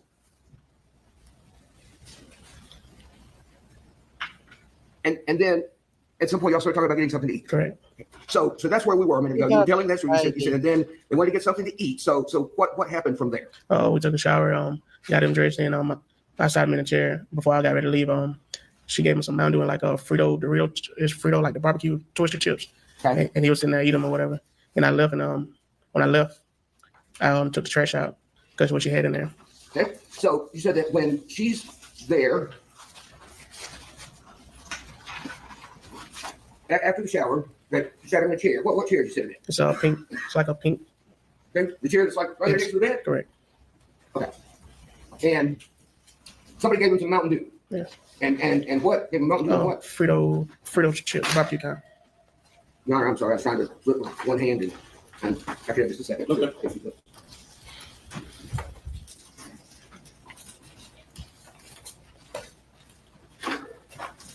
What kind of chips were they? Frito twisted barbecue.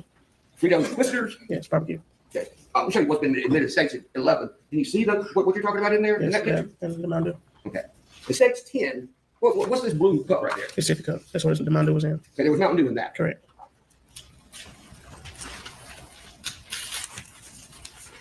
When y'all got in the shower, okay, so you said y'all were getting in the shower. And is that when somebody put him in the chair? You put him in the chair? Yes. Okay, so you put him in the chair when you were getting in the shower. Yes. And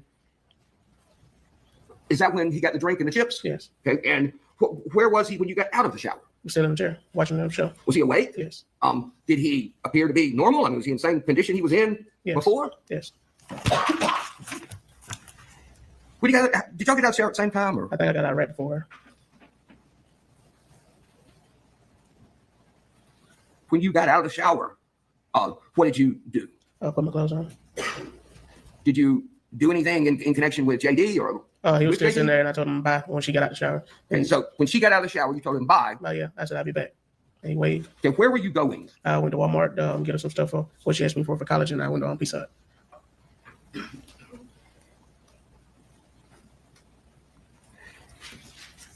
Now let me ask you: did you?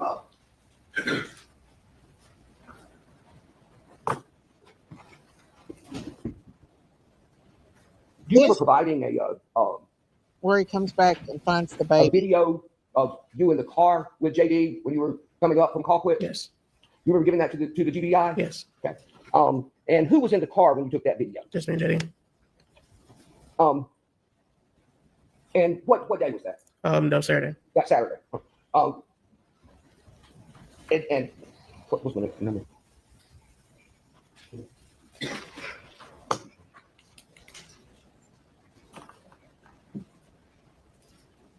Either one, Sleuthy. You don't have to do that, darling. I love you. I'm a tender at this time, takes it to the 20, and I will represent the court. It is the video that Mr. Williams provided to the GBI during in connection with one of his interviews. And I extracted it from the report, downloaded it onto a separate USB drive for the purpose of presenting it in evidence. And so represented that's what in fact on this thumb drive, and I've tendered 20 at this time. Do you have any objection to 20? I assume you've received it. I do not provide it. Indeed, that is what is on it. I believe that it is, Your Honor. I haven't really seen it. I love you I too, know it's darling. tailored down from the total, but if it is what he represents, which I believe it is, I do not. Okay. Well, if it turns out to be something other than I just said, then I will withdraw the request to put it in evidence. So, I'm sure we so will. at this time, Your Honor, I ask permission to publish 22. Because so when he takes and goes to get him some pizza and drinks is when she unalives this baby, and he comes back and his baby is unresponsive. So we'll listen to a little bit more, and then I'll let you listen to what the detective has to say about what happened to that baby. But thank you, Sleuth Fairy. That sounds good. I love me a good smelling candle. Here we go. It's provisionally admitted, so you can publish it.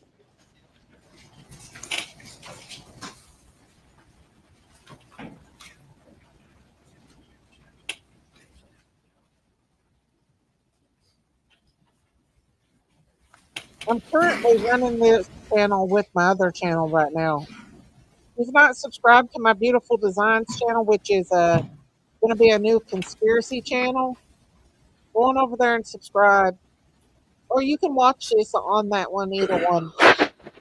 This is a sad case, y'all. This baby, this man was innocent. He sounds like a good boyfriend. He took her trash out. Yeah. Everything for her. Let me stop there. Is this a video? Is this what I told the judge it was? Yes, sir. The video that you provided while you were in the car. Yes, sir. Okay. You and the child, right? Okay. So at this point, Your Honor, having confirmed that it is what I represented, then I will play. It's not long, but I'll play the rest of it. Thank you, darling. Thank you. Yeah. Well. Yeah. I know no video up there. It's okay, Regina. It is a sad There it is. case. Right here.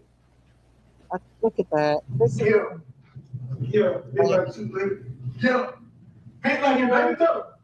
how pretty he is. Were you on the phone or something? You're talking while you're showing this video of the child in the back seat. Right. Who were you talking? What were you doing? I saw one of my friends. Was it via how you sent it? Snapchat. Snapchat. Okay. And at that time, to your knowledge, did the child have any injury or have any wounds, any injuries, anything wrong with him? No, sir. Okay. So y'all got on up to y'all got here to Americas with the whole thing at the we're up to the point where you got out of the shower and you're going to go get some food. Before that, okay, when you were there in the bed with JD and with Ms. Poague, did she show you some videos of some sort? Yes. Okay, what were those videos of that she showed you? She was playing with his hand. It was in her roommate's room, and she was playing with like redoing his hair. Okay, so that was in. You said that was in her roommate's room. Correct. Okay, where was your roommate? At work. And were you aware that she'd gone into the roommate's room at any point? Yes. Okay. So why was she in the roommate's room? Because I was going to sleep, and she said she had him, and she was going to go play with him. So she Yeah, that's my other sleep. channel down the Just rabbit like, hole. just spend time together. So they could be up while you were going to sleep. Correct. Okay. It's still under the beautiful design, but it's down the rabbit hole. I'll change the name again. And I don't know. when I met with you the other day, That's the girl I showed that you hurt the baby. videos and asked you if those were the ones that she had shown you. Is that right? Correct. Were they? Yes. And Your Honor, what I'll do is I'll state to the court that those videos were extracted from Ms. Poague's phone, and they were down. They were, of course, they've all been served. I mean, everybody's seen these way ahead of now. But again, for the purpose of presenting them in evidence, I moved them onto a separate You can tell he's onto a Hispanic, separate USB baby. drive, which I'm tendering as State's Exhibit 21. And again, I will make a representation that they are complete and accurate All right. copies of the false statement. You have any objection to 21? I know objection with the same caveat concerning the changing into. What I'll do is I'll admit 21 and 20. If for some reason that changes, you alert the court. We got a 20. I do not have objection to. I want to get to the point where 20 actually has been admitted, right? It has, but I said provisionally because it was subject to Or him arguing. saying that, that he agreed that was a copy of the video you identified. But what we'll do is we'll admit it, and it'll be up, if either of you do this, it'll be up to the other to let me know if it was not as represented. Okay. So at this time, then, I'm going to publish the 3 videos that are on State's Exhibit 21.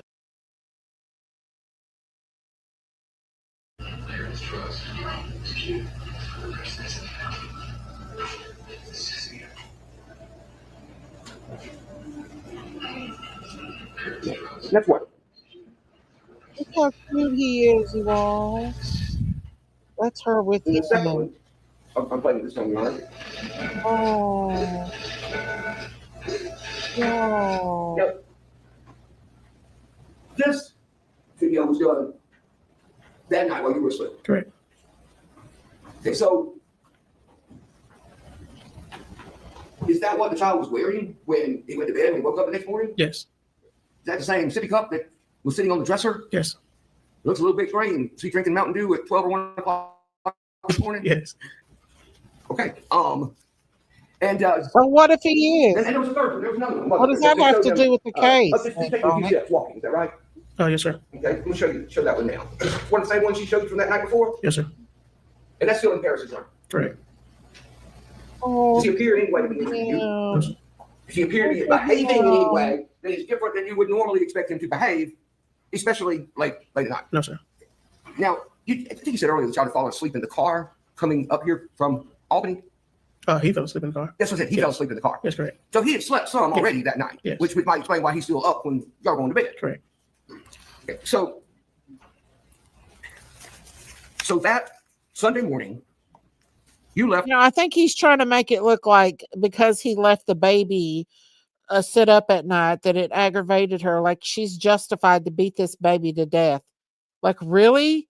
What's his point? This guy is a young dad who's been left with this baby to take care of. He's doing the best he can do. He's trying to keep his girlfriend happy.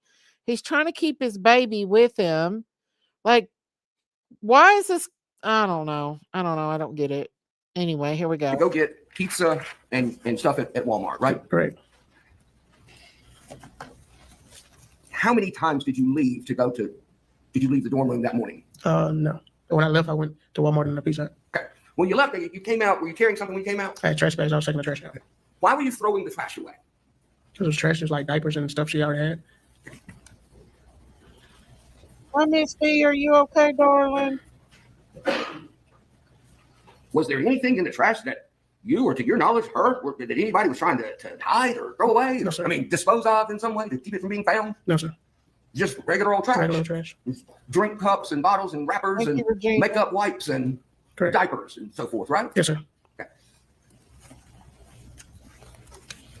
Were you aware that morning or anytime the day before or the day before, I mean, anytime, let's say that week, okay, were you aware of the child having bloody stool, No. having blood in his poop? No, sir. Did you change diapers? Yes. You know how to change diapers? Yes, sir. How many dirty diapers you ready to change in 18 months? Hundreds. And do you think you would have noticed if there had been blood in the stool? Yes, sir. Did you see anything like that? No, sir. Did you know who changed his diaper Sunday morning? Sunday morning, Or do you remember? after he got out of the shower, I think she changed them. When she changed him Sunday morning, did she say anything to you about, hey, look at this, there's blood in this diaper? No, sir. Did she give you any reason to believe that there was I'm anything sorry, that Miss was B. abnormal about the way that, the appearance of the feces? No, sir.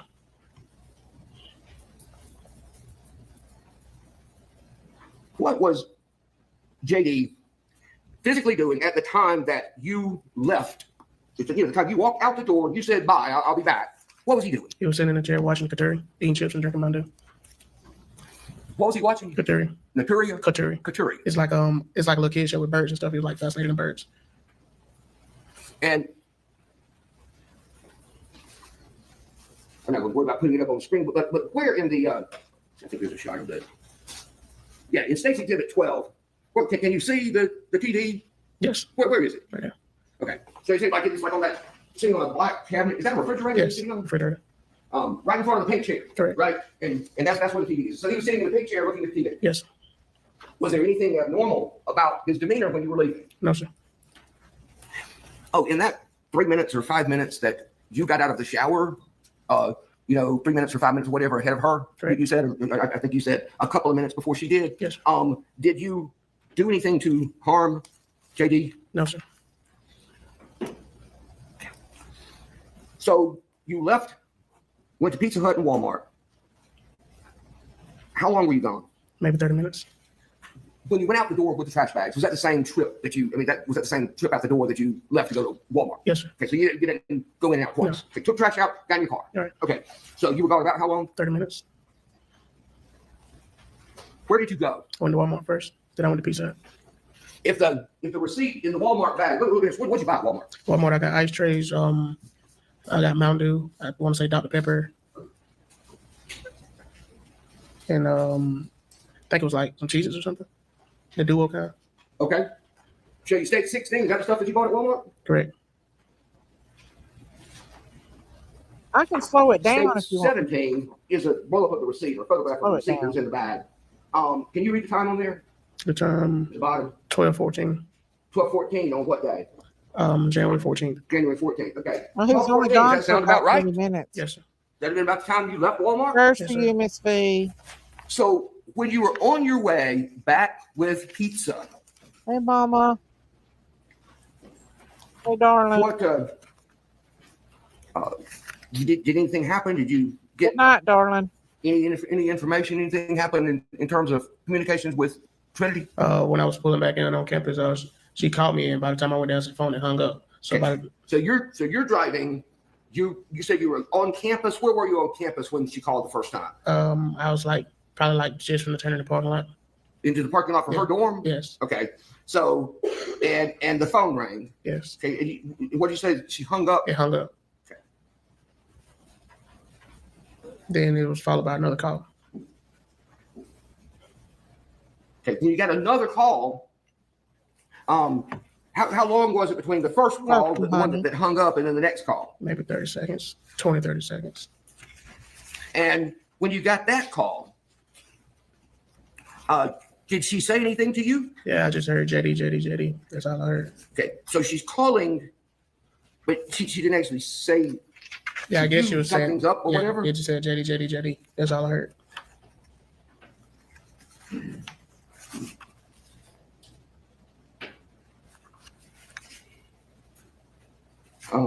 Just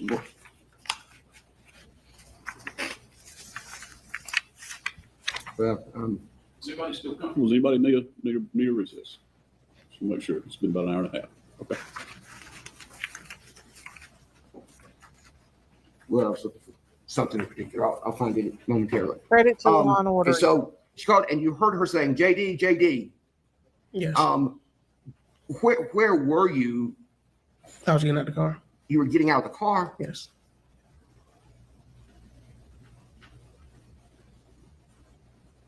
Yeah. Did you? Was there a point in there where she told you that something was terrible, that something was going wrong, that whatever? No, not on the phone call. Not on the phone. Okay. So when you got out of the car, what did you do? Opened the main entrance, and I sped walked and got into the second door. I sped walk all the way to the room. Okay. So you got out of the car. Did you have anything with you when you got out of the car? Yes, the Walmart bags and pizza, and I want to say it was breadsticks also.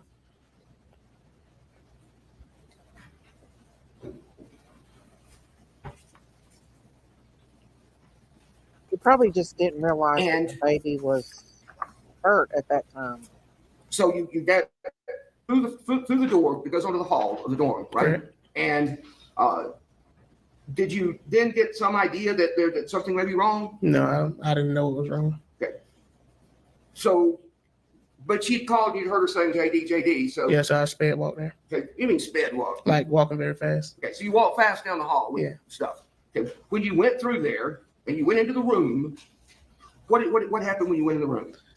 She had him in her hands. It's like he's limp. I don't know what happened. So I threw the pizza, dropped it, and grabbed him and took off. So she has it in her hands and she said, what? I don't know what's wrong. He's limp. He's not. Like he wasn't functional. So you said you threw the pizza down. Where did you throw the pizza On the down? bed. And what'd you do with the Walmart bags? I dropped it in the bed. Okay.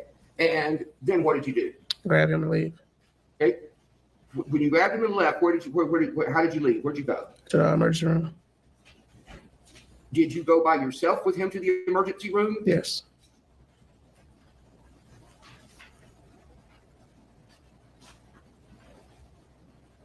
Do you recall JD getting sick? Yes. When I got in my car and put it in reverse, he started vomiting and foam and blood started coming out his nose and it's. So Oh when my God. you said that you were in the car, Oh my God. where was he? do? Did you take time to put him in the car seat? and No, all the car that? seat was in that car. I left him on my shoulder. Okay, and I you patted his. had him on your shoulder. Yes. Right. And he got sick. And what did you say was coming out? Foam, blood, throw up the Doritos chips. You could smell it all. Stuff get on your clothes? Yes. Did you stop to clean up or anything before you went to the hospital? No. So you got to the hospital. Probably maybe and 4 what did minutes. you do? I took him to the emergency room.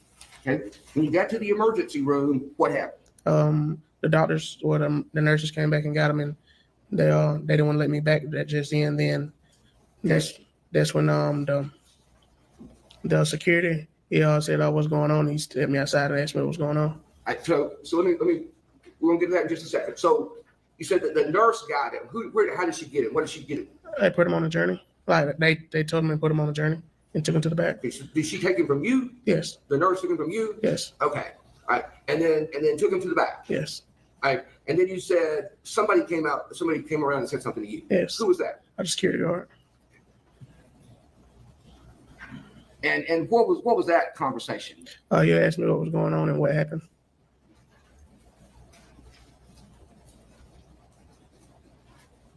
And do you what did you tell him initially?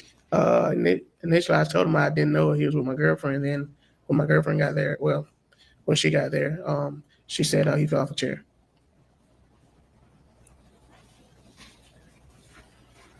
So when the security guard, when you say security guard, are you talking about Lieutenant Allen from the police department? I mean, he's working there. A black guy, Yeah. not so big, big guy. Yes, sir. Okay, but that's who you're talking about, the off-duty policeman who was Correct. there. Is that right? Correct. Okay. All right. So you're talking to Allen. He says, what's going on? You said you didn't know. All right. And then you said she got there. Yes. Okay. where were you physically located when she got there? Outside. And did she come up to where Alan was, where you were? Yes.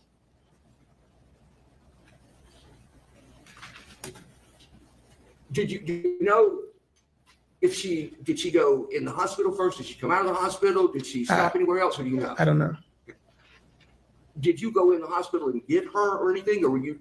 How did she approach where you were? She came. I guess she just walked up. I don't know if she's seen us outside or what. Okay, right. So she walked up while you were talking to Alan, and what did she tell him? And what did she tell Alan while you were standing there? He fell off the chair.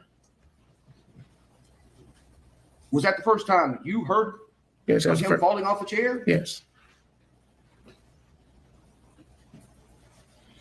Wow. They ain't no falling off a chair gonna do all that to a little bitty baby. So she says he fell off the chair, and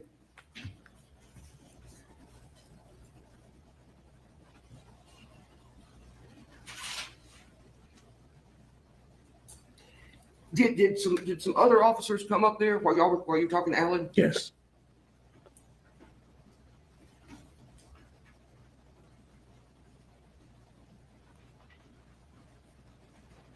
What did you say when she said he fell off the chair? I said I guess he fell off the chair. I wasn't there.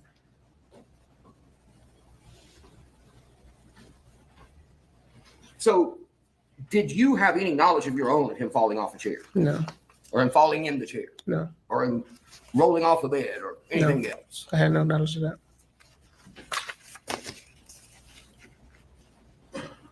She basically put on an act that she loved that baby to him. So she walks up. Y'all have this conversation, continue this conversation with Alan, and then what happens? What y'all do next? They let me go back and see him. Then they put me in a room. Okay, so they let you go back and see JD. Yes.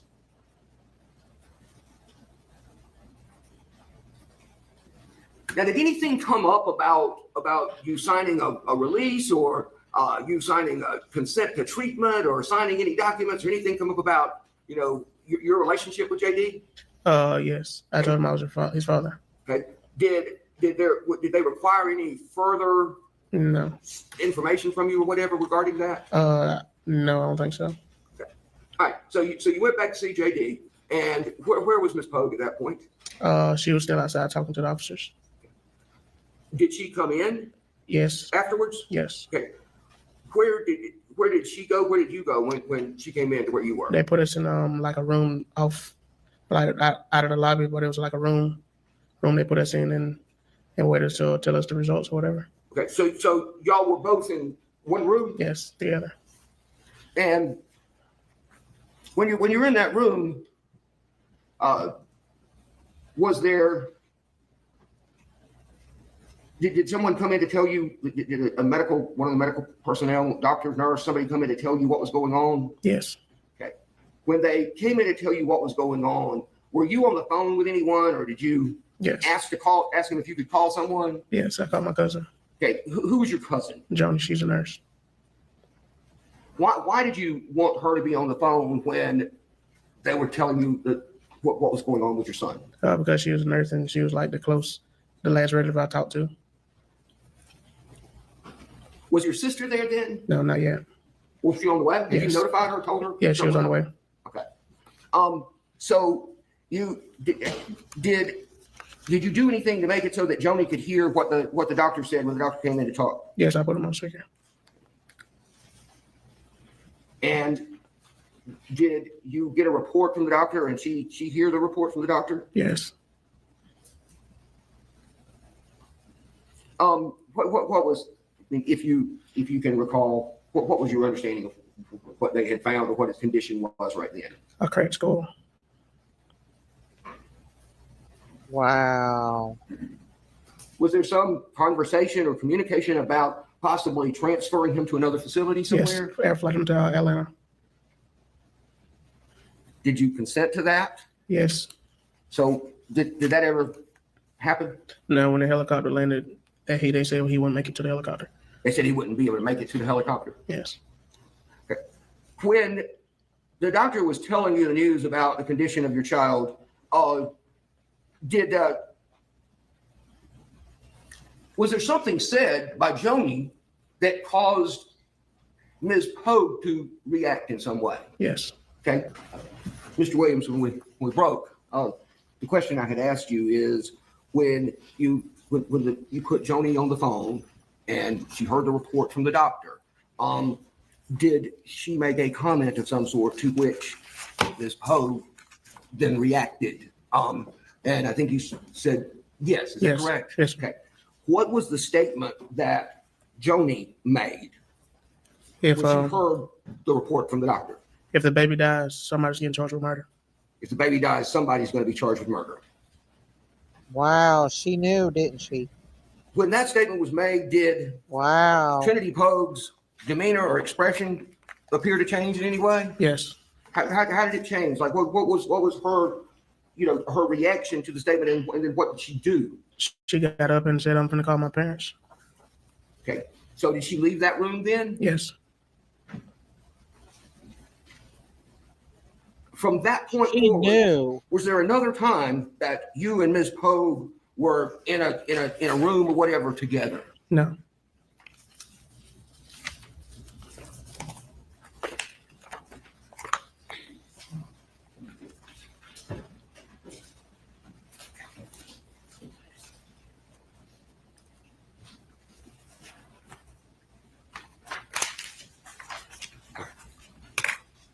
Yeah, it's his girlfriend. I want That's to not go her baby.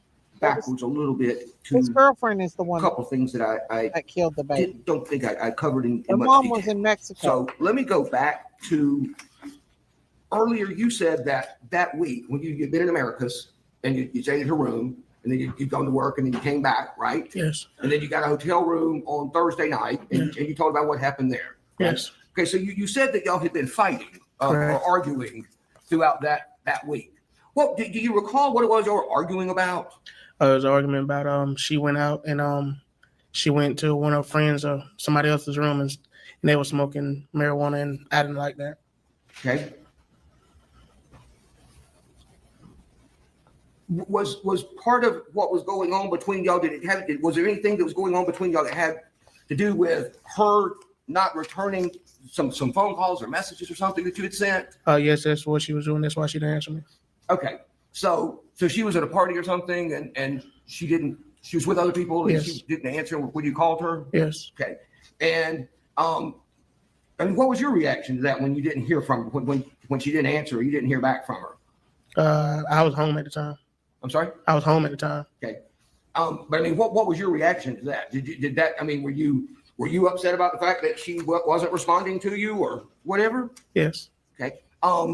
Did y'all have some kind of discussion about social media credentials? Yes. Okay. Snapchat credentials, or was it Snapchat or Instagram or what? We had all each other's passwords, and I asked for an Instagram password at that time. So y'all had each other's passwords to your social media? Yes. So she could log into your accounts. Yes. And you could log into hers. Correct. Okay. But was there one account that she didn't give you access to or credentials to? Yes, her Instagram. Okay. Did she give you any explanation why she didn't want you to have access to her Instagram account? She did, and we just argued, and I was like, whatever, it's cool. Y'all were just arguing about it? Yes. Okay.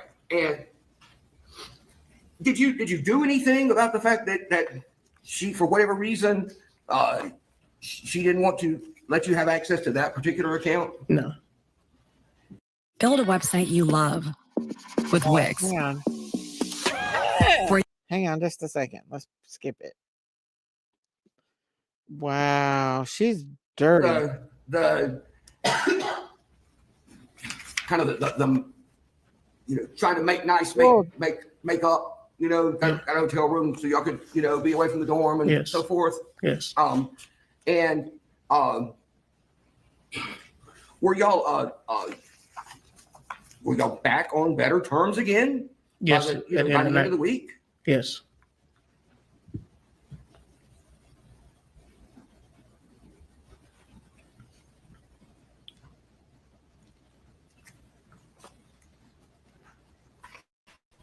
He is going to hurt him any way she could. And what she did to that baby was horrible. Had she ever told you that she didn't like JD, or that she hated JD, or made any comments? She made comments, but it's like, but then like maybe a few hours, like she like I always treat him like he's mine.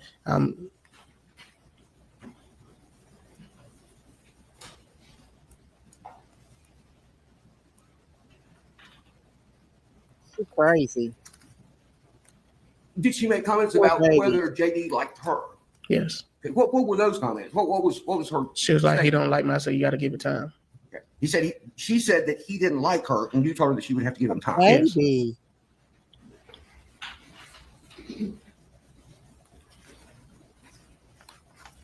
Oh yeah, she's very jealous. She said she was jealous. She said she wanted to run him over, punch him in the face. She said she hated him. She was spoiled. She didn't like the fact that he had a baby with another woman. Your Honor, I think that if I could have just a moment to confer with the folks on the table, please. I don't get where they say beauty queen anyway. I don't really get where they say beauty queen because she's not beauty. She won a pageant. I don't know what kind of pageant it was that she won, but she won a pageant. She was not no beauty Your queen. daddy, correct? Correct. But once you got the child, from the time that she left the child with you, am I right that you have not one time taken the child to see a doctor? I haven't. I have to go back to tell her to give it to her mom or her. She got back in like February of 23. You're saying a couple of times you took her back to see mama and she took her to the doctor. Yes. Is that right? Have you seen the medical records of the child that were obtained by the GBI? No. So you're not aware of how many times the child's had a wellness check, are you? No. And you don't know whether the child has been immunized for all the different things that children get, do you? Yes, I know he got shots. You know he got some shots. Correct. Do you know whether he's up to date on the shots? He was. I know for a fact he went his 9 months in a year. I want to say. But you know you've never taken him to a doctor. No. Now, on at least one occasion, isn't it true that you came to see Trinity in some fashion, y'all were meeting, or she was coming to you or you to her, in which you came up with the child without a car seat? No. You've never had a time when Trinity was mad with you because you didn't have a car seat? No. You don't recall telling anybody that? No. You wouldn't have said that in law enforcement? No. When you came on the video that you showed, you were shown a little bit ago, you remember that one that you made, that you Yes. gave the GBI? You recall that video? Yes. That video seems to appear to show that the car seat that the child's in is facing the same direction as you. Is that correct? Correct. You're aware that the child on the floor is not supposed to be forward facing in the vehicle? No, I was not aware. You were not aware of that. So that was not a safety concern to you? No. Now, on Saturday that you met Trinity, I think you testified already that y'all went to Chipotle, correct? Correct. And initially you told her you were coming to meet her and she did not know that JD was going to be with you, but you said JD's going to be with me, correct? No.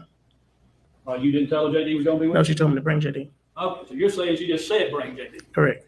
And that was fine with you, right? Yes. And that was an indication she wanted you to bring the child, correct? Correct. And you testified already that as far as you could tell up until this whole situation occurred, that you felt like that she was all right with the child, correct? Correct.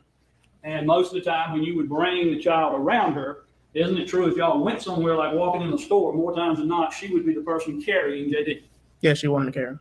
She wanted to. But most of the times I carried him. And you didn't care if she carried him, though, right? Correct. I mean, I've seen several pictures. They always seem to show her carrying the child, correct? Correct. You saw the video of y'all going into the dorm on Saturday night. She was the one carrying the sleeping child. Yes, because I carried everything out the car. I understand. You had your hands full and you let her carry it, correct? Correct. But you didn't have any problem with that, right? No. And you hadn't had any problems with that, right? No. And you would feel okay with bringing the child around her, correct? Yeah, at the time. Now, the relationship you had, you've already described somewhat, is a volatile relationship between you and Trinity in the sense that y'all bicker and fight a lot, correct? Correct. And not only bicker and fight, but there would be these declarations that it's over or we're breaking up for a little short period of time, right? Yes. To be fair to state that most of the time when one or the other said we're breaking up, that only lasted for an hour or two, Correct. and there was no real breakup at all. No. There's an old song called Break Up to Make Up. We all kind of live in a relationship like that. Yeah, I guess. I mean, y'all were together, then you'd say we're breaking up, then you'd say we're Yes. back together, right? Yes. And y'all had a lot of fussing going on. A lot of it was because she was not happy with what she considered to be you wanting to control everything she did, correct? No. You don't agree that you were requiring her to let you know where she was at all times? No, I did not require that every time. You didn't demand when you text her that you expected her to text back right away to know that she got the text and know what she was doing? Yes. You did want that, right? Yeah. And you wanted all of her passcodes to all of her accounts, correct? She wanted mine first, so I gave her mine, and she gave me hers. You wanted hers, right? Correct. She had one of mine first. You didn't like it when she wouldn't give you one of them, or you thought she wouldn't give it, correct? Yeah, she didn't give it. And y'all fussed and fought about that, correct? Correct. And there were other times that y'all argued because of you being unhappy that she had gone to a party or gone someplace where there were girlfriends that had boyfriends or things like that, and you thought she was around those guys, correct? No. You never had those kind of jealousies? No. Never had those arguments? No. But y'all did do a lot of arguing nevertheless, right? Correct. And one of the things that you also were told by Trinity to some extent was that although she was in a relationship with you, she would have preferred not to have a child because you already had a child. It was not hers, correct? Correct. Now, she wasn't saying she didn't like JD as much as she was saying that she wanted to have a child of her own, correct? Correct. And she never expressed to you, I think you told some of the people that interviewed you, she never expressed to you that she didn't like JD, correct? No. Now, she did express she thought JD didn't like her, right? Yes. And you told her, give it some time, right? Correct. And it's fair to state that y'all had not been around each other, or Trinity and the child had not been around each other a whole lot, even in January. They've been around several times, but it had not been a lot of times, had it? I'd say by at least 10 times. They've seen each other. 10 total times. Maybe that's the minimum. And you were comfortable with those times, correct? Correct. Now, when you went to the hospital that night with the child, isn't it true that when you saw the hospital personnel, that you told them that your child had fallen only 5 minutes prior to arriving at the hospital? No. Do you have any explanation for why that notation would have been contained within the hospital records of your child? Objection, Your Honor, because for this being speculated about why a record would say something. I mean, he can question the maker of the record about that. Mr. Gamble, what's your response to that? My response is he can answer the question if he has any reason to know why anybody would do that. He can say no or yes. You know? I will allow him to answer the question.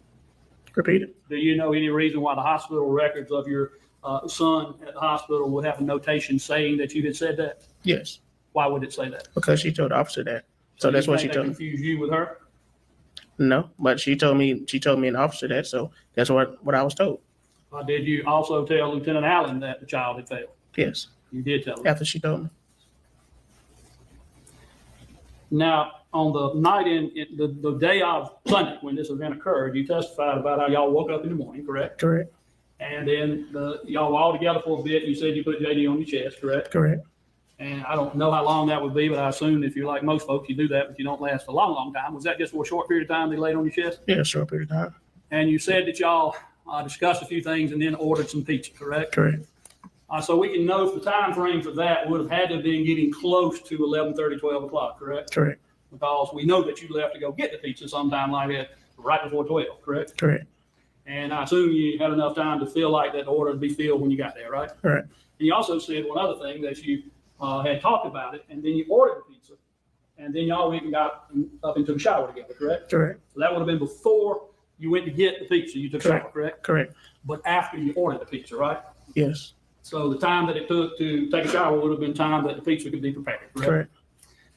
And then when you took the shower, as I understand it, you got out a little bit before she did, correct? Correct. You even stated that you were there with the child and you were going to tell the child bye, but you told the child bye after you were waiting on her to get out of the shower. And when she got out of the shower, then you told him bye and you left, correct? Correct. What the hell does that have to Now, do? isn't it true that once she got out of the shower that you were there holding the child and the child was crying at that time? No. You don't recall the time when the child was crying there that morning? No. You don't know anything about that? No. What about crying the night before on Saturday night? Do you know anything about the child crying Saturday night? Supposedly cried around 12. But you don't know that, do you? No, I got up like 2. But your testimony, or at least your statements that maybe have been made to other individuals, indicate that you didn't know that the child was crying at 12 o'clock or whatever time it was, correct? Correct. You didn't wake up, did you? No. Now, when you went to bed Saturday night, you went to bed before anyone else did, didn't you? Yeah, it was like 11. You go to bed at 11, but that leaves Trinity and the child up, correct? Correct. And you had been drinking at that time, correct? Correct. And in fact, you were drinking a particular type of liquor, were you not? Correct. You were drinking rum? Yes. What kind of rum were you drinking? Bamboo. And is that the type of rum that was in the room there where Trinity lived? Yes. And that bottle was almost finished by the night, was it not? I didn't buy the bottle that day. I'm not asking you to buy the bottle. Yes. But it was Yes, it almost was. finished, right? Correct. And that was your bottle, correct? Correct. In fact, Trinity doesn't drink, does she? Yes, she does. What does she drink? She drank White Claws. She drank at the time I think she was maybe drinking margaritas. Well, she didn't drink any of that rum, did you? Not that I know of. And you testified earlier, I believe, that you did have that rum with you when you arrived on Saturday night, correct? Correct. And you had it with you when you arrived with the child to meet her at Chipotle, correct? Correct. But your statement was you didn't start drinking from it until y'all went to change the child over. Is that what Correct. I poured the cup on top of the car. That was the first time you started drinking.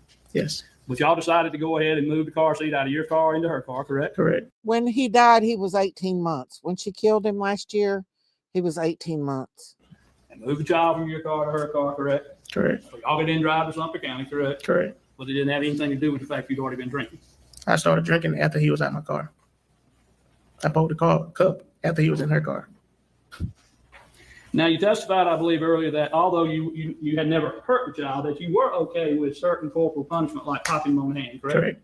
That was all right with you. Correct. And so it was all right with you if Trinity would do that as well? No. Just you. No, correct. And I'm not saying you were abusing the child by doing that. If No. he did something he didn't like, you pop him on the hand and say no, I guess. Correct. Right? That was your form of punishment. Correct.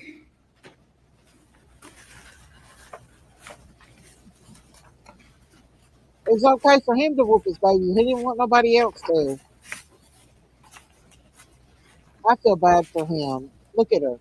I hate her about him. Now, when you went out on Saturday night and you went to Chipotle and then you ended up going to McDonald's, you acknowledged that from all accounts that your child either ate nothing or only ate a couple of French fries, correct? He ate before he left. Before he left, still at McDonald's ate nothing, correct? He ate fries. Very few fries. Correct. When you got up on Sunday morning, do you allege that he ate anything that day? Yes, he was eating Fritos when I left. I was going to get pizza. So you believe he was actually eating Fritos? Yeah, he was. So that should show up in his stomach contents if they Correct. It was all over my. To speculate about something that he couldn't possibly know the medical answer to. Not a medical question, John. Well, if you can lay the basis for his knowledge, I'll let you ask him. Otherwise, I think that would probably be left. Mr. Williams, or have you watched people eat in the past in your lifetime? Yes. Did the baby throw it up on him? Yes. Have you watched yourself eat? Yes. And when you ingest food, does it normally go into your mouth? Correct. Where does it go after it goes from your mouth? Stomach. And you would expect if someone was eating, would you not, for the contents of what they were eating to end up in the person's stomach? Correct. It was all over my shirt. I still got a shirt at the house. Well, the shirt you say he threw up on, correct? Correct. Shirt and jacket. Now, that shirt and jacket, did the Georgia Bureau of Investigation take that shirt and jacket into evidence? No, it's still sitting at the end of my bed, never been washed. Did they ever ask you anything about it? No. On the day when you were at the hospital, did the GBI ask you anything about this supposed stuff that's on your coat and shirt? No, they didn't ask. One has asked you that. No. Now, did the Georgia Bureau of Investigation interview you Correct. more than once? Correct. Now, beyond interviewing you, they interviewed your sister, I believe, did they? Correct. Did they interview any of your friends to your knowledge? No, not in my knowledge. Anyone that lives around you in Bainbridge? I don't stay in Bainbridge, I stay in Cockle. In Cockwood, I'm sorry. You work in Bainbridge. Correct. Anybody in Cockwood? No, To your knowledge, they do any background check on you at all other than just questioning you? not in my knowledge. Now, when you talked about the phone call with your sister, that was a nurse then saying whatever she said, and Trinity decided to go call her mother. At that time, Trinity was there just with you, correct? Yes, and the hall manager, them just sitting in the lobby. Now, there were people there with you, there wasn't? Yes, my sister and cousin and both my cousins got there. Right. You had, I believe, Cecil Grant, AJ Grant, your sister, and a friend all with you, right? Yes. So here you are with a child that something bad has happened to. You're talking to your nurse sister on the phone. You're surrounded by some friends and family. And she makes that statement, but Trinity is all by herself, correct? Correct. So it's sort of reasonable for her to want to call her mama and be around somebody as well, correct? Yes, well, yes. That wasn't unusual, was it? No. But the reaction was.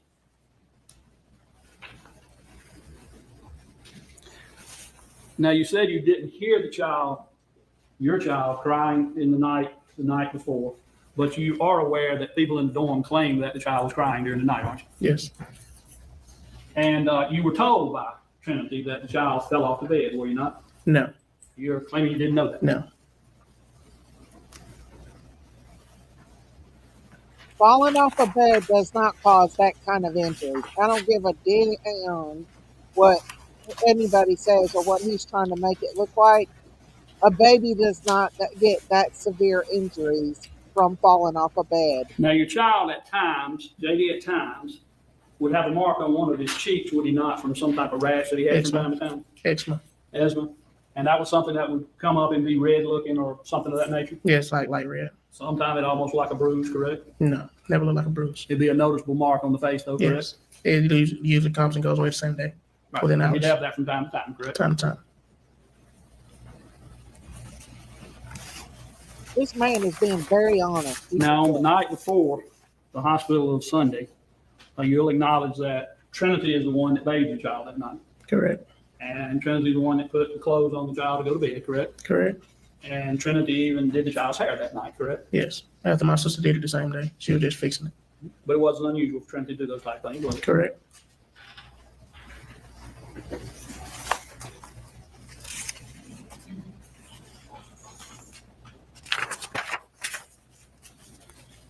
So evil. I would And I hear never. you correctly that when you got the call from Trinity about that you said you couldn't understand, there were 2 calls in a row, that you fast walked back into the hallway into the dorm. Correct. I assume when you say fast walking, you mean almost like you see somebody that's exercising and really going Yeah, fast. speed walk.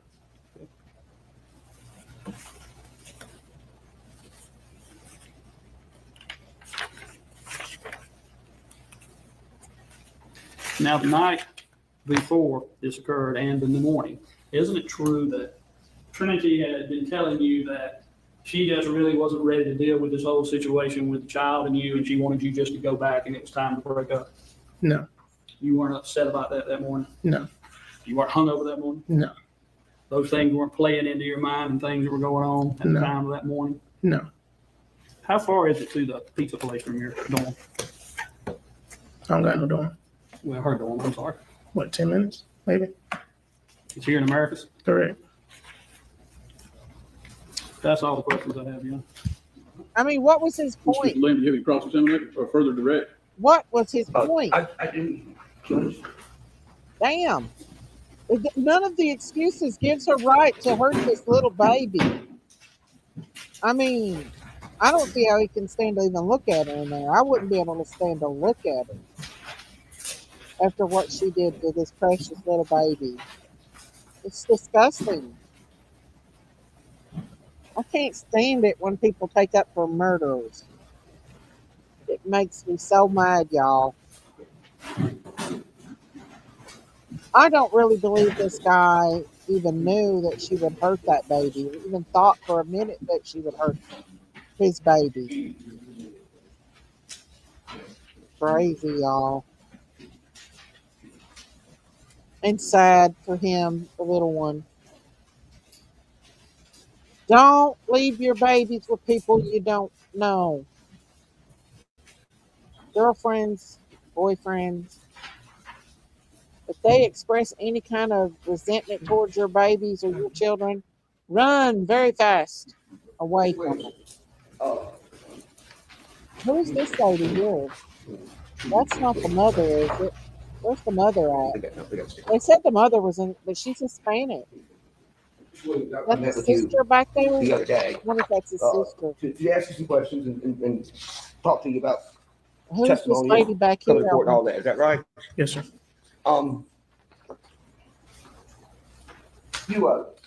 Yeah, that must be the sister. Where is the mom to the baby? So when we're talking, I asked you, if you recall, do you recall me asking you, what were you talking about? It does. You told the GDI interviewer, when you told her that you were aware that there was a mark on his cheek. Yes, he has eczema.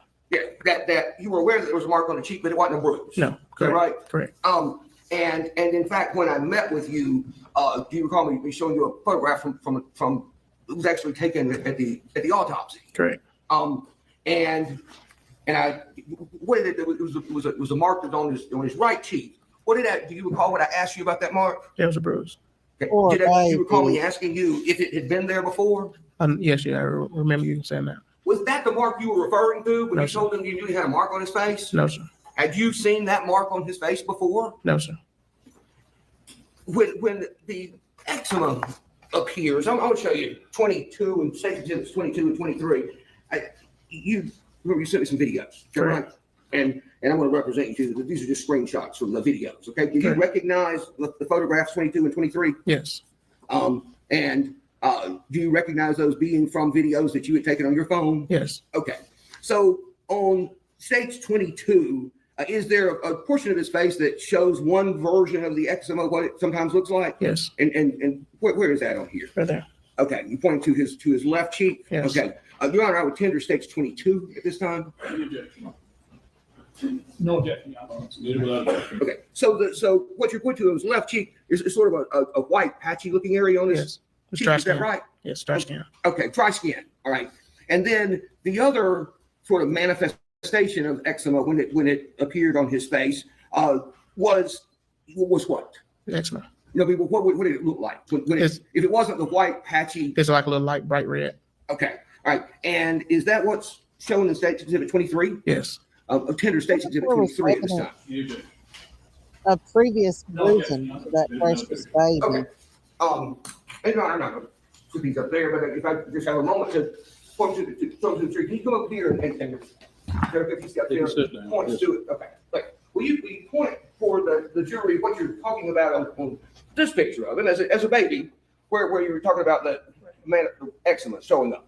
Okay. And that's the dry skin. Okay. All right. And then the other version of that sometimes showed up.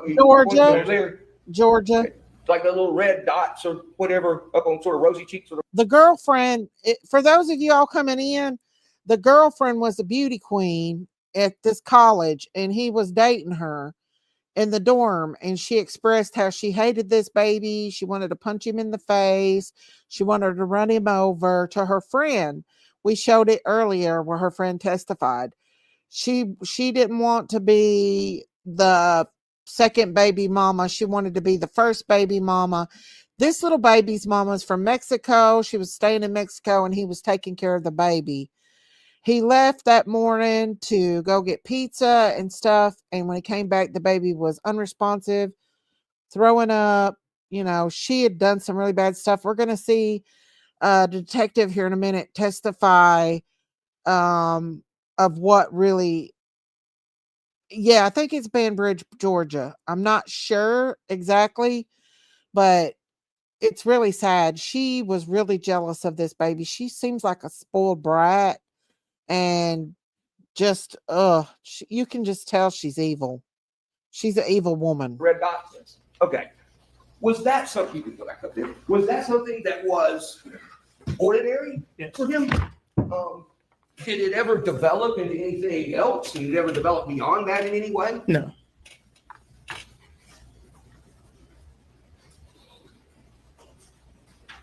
When you left to go to Pizza Hut, I'm sorry, when you left to go to Walmart and Pizza Hut from the dorm, were there any marks on this child's face? No. Were there any bruises on his forehead? No. Were there any bruises on his cheeks? No, sir. Could he sit up Yes. and have some motor skills? I'll show her face. Was he able to hold and use his cup in a normal fashion? Yes, he was drinking his cup and feeding himself.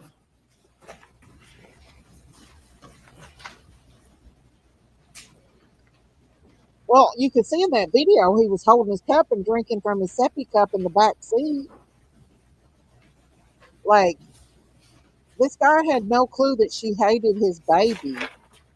She secretly was jealous because he loved his baby more than he did. I don't know. Was her dad the sheriff? I'm not How sure. long was it, if you remember, before There she is. That's Miss her. Poague got there?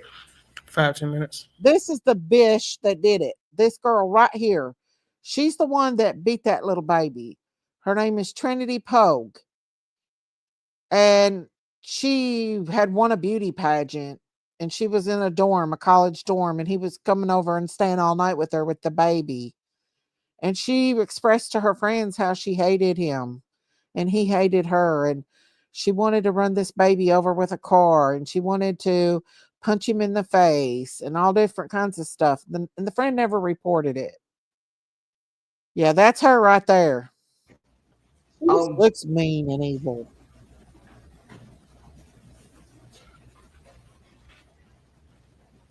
When she got there, did you have any opportunity to talk to her? When she initially got there, when she first got there, did you have any opportunity to talk to her before either of you talked to the police? No. Or talk to the you said security guard who was an off-duty policeman. Before you talked to him, did you have an opportunity to talk to her at the hospital? No. When was when was the first time that you heard this version that he fell out of a chair? When she got there and told the officer that. And that was Alan. Correct. Same officer you were talking to. Correct.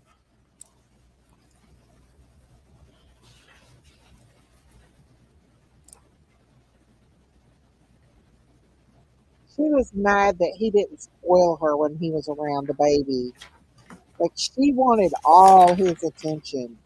She did not want this baby in her life. And I'm going to show y'all a picture of Bub when he was that age. He looks a lot like Bub. Find yourself to be, or consider yourself to be, any more controlling or jealous in terms of this relationship with Trinity Poague than she was with you? No. I mean, the sort of wanting to stay in each other's social media and keep up with each other, was that kind of a two-way street? Yes.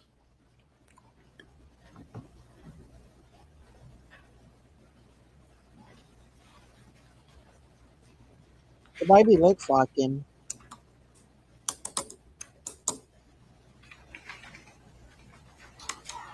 Oh yeah, so the rum. What kind of rum is it? Bamboo. Bamboo. Send a copy of it. Same thing, right? I'm gonna show you what's been admitted into evidence as defendant's exhibit 3. You recognize that? It was in Yes. oh, it's right there. It was Yes. taken in the door, right? In her room. The picture taken in her room. Yes. And have you, looks like it's about 2/3 gone. Have you drank all that rum in the, from the time you left Albany until No. you went to bed that night? No. Do you recall when you might have bought it? I bought that Wednesday before the hotel. Okay, so you bought it when y'all were staying at the hotel, or when you were going to stay at the hotel. Correct. When y'all were going to have like an anniversary celebratory kind of night, Correct. make up, Yes. be on good terms, kind of. Correct.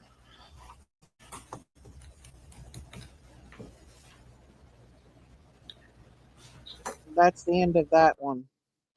I'm going to bring up the other one. Oh, look at him, y'all.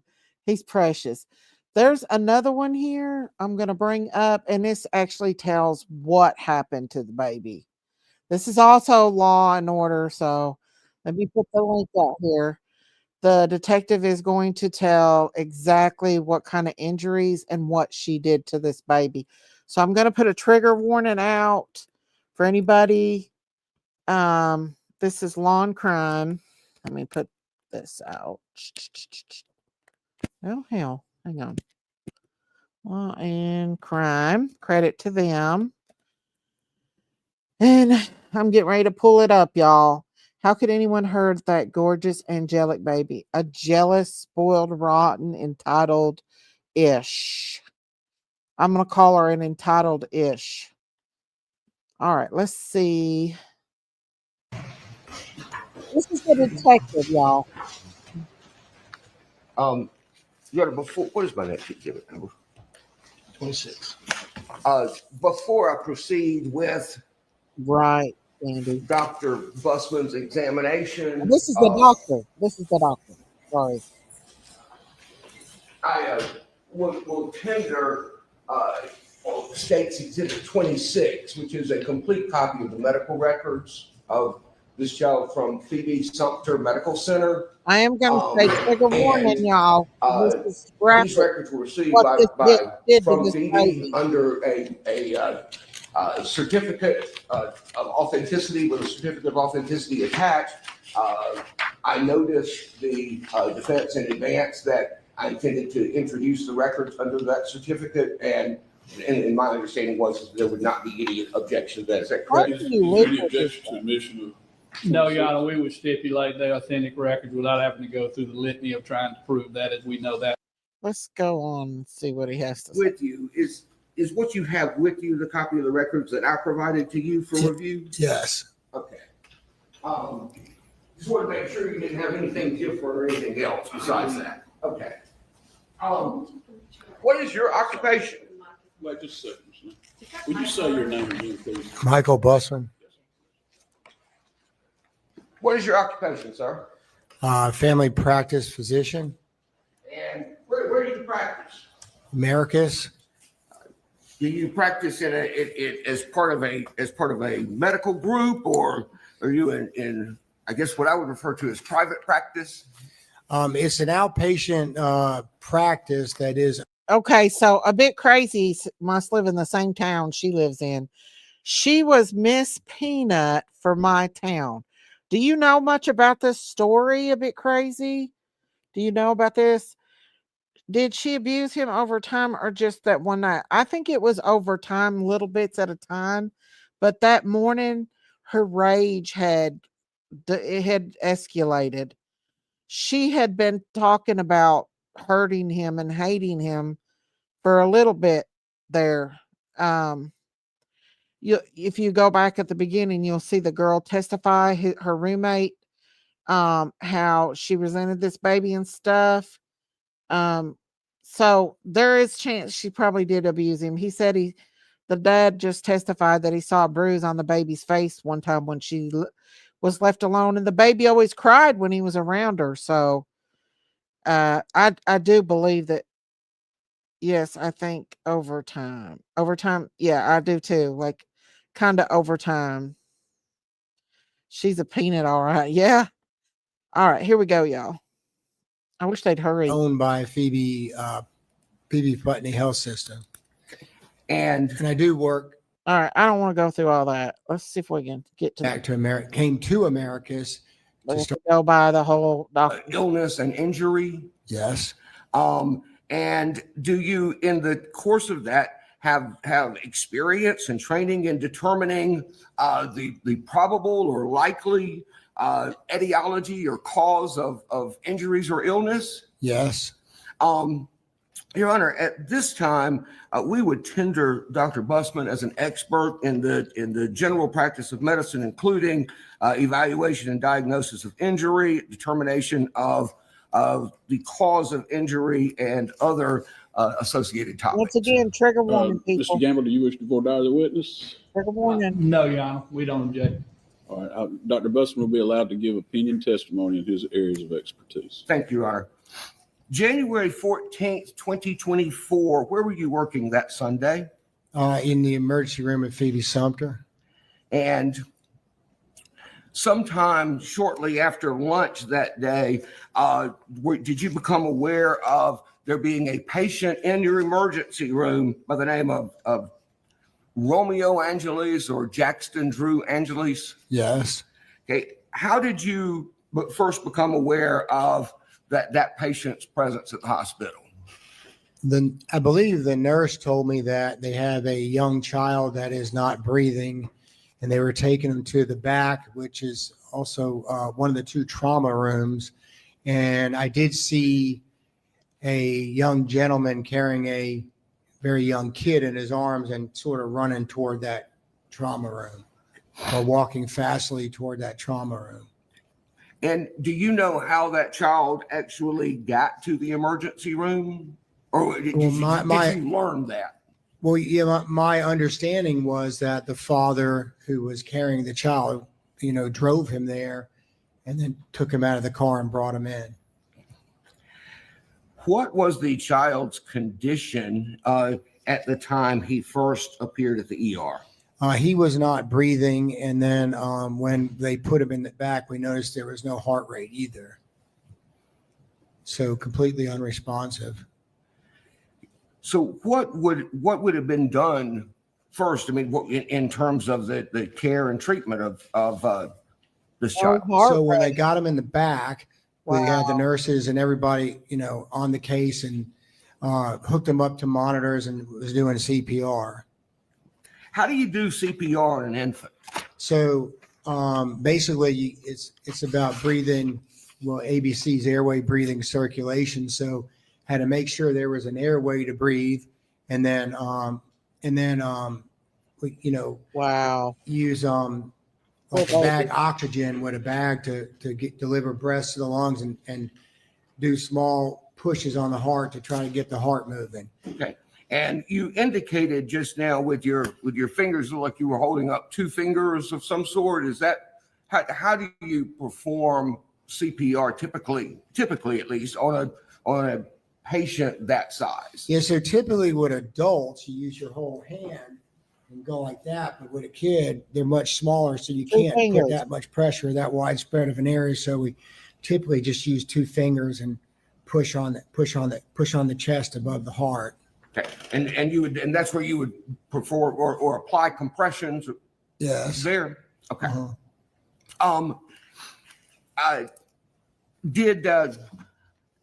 Were y'all successful? Well, let me back up. Who actually was performing CPR, if you recall? Well, me and the nurses, I had to intubate the kid, and that means putting a breathing tube into their trachea, which is over here, which is the tube that feeds off into the bronchi, goes into the lungs. So you put in the trachea, and when you push the bag, the oxygen is flowing, but you push. Well, when you get it in the machine, actually, well, you could push it with a bag and then hook it up to a machine. The machine does it for you, but that gets the air right to the tubes that go into the lungs, and it delivers the air and the oxygen. So in effect, I mean, would that bypass, if there were any blockages or narrowing or something of the airway, would that bypass that? You get, well, we would know if there was a blockage because there's something called a carbon dioxide monitor, and you just hook it up to that thing, and when it turns purple, it means that it's in the right place, and it did. So it was in the right place, and it was getting good ventilation, and we checked the machine to see about the oxygen level. So that was in the right place, and it was getting good ventilation. I wonder how long he was when once the child was at least momentarily stabilized, did you have an opportunity to examine the child and determine if there were any injuries? Yes, the first thing I noticed was there was a lot of secretions around the nose, because we usually look at the front of them first. I thought it was, when I first saw the kid, I thought it was some sort of facial deformity, but it turned out it was just some secretions, some of which were dry. And then we cleaned that off and suctioned it off. Then it was clear that it went away, and you could see the nose, and it looked a little swollen, but it looked relatively fine other than the swelling. Okay. And then let me state that we did give, okay, go ahead. We did the CPR, we did the intubation, do the breathing, and we were doing the 2 fingers on the chest to try to stimulate the heart.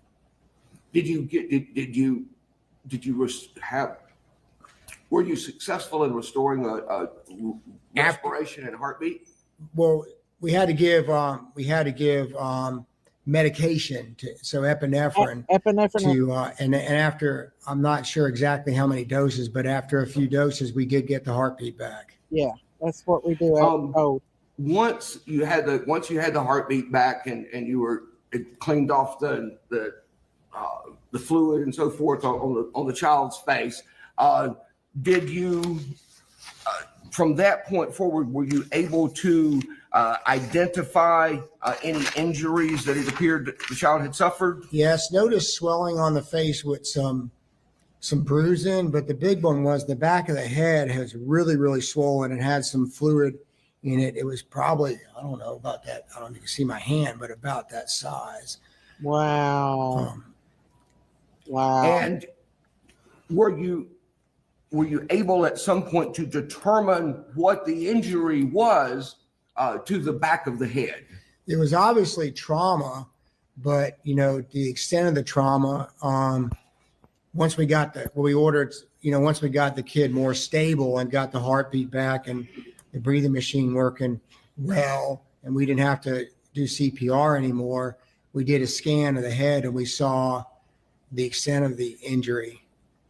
And what was the extent of the injury to the back of the head? A big occipital skull fracture, which that is on the back of the head. And I believe there was also a parietal lobe fracture, which is sort of on the side, toward the middle of the side.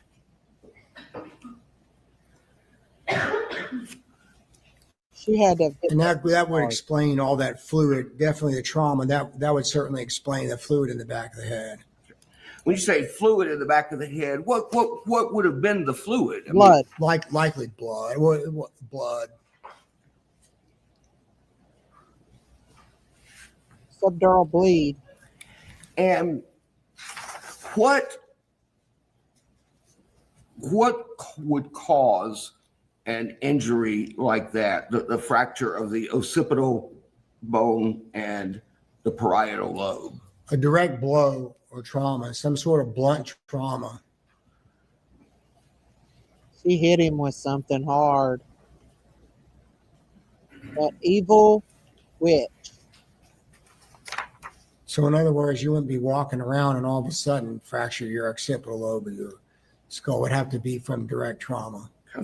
When you say direct trauma, you're talking about a blow essentially delivered to that particular part of the head? Yeah.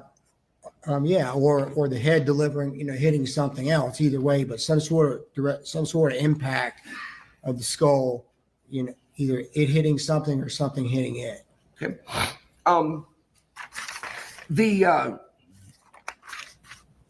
Were you able to determine whether there were, and we're going to come back to that as well as the other injuries in just a moment, but did you determine whether there were other injuries as well?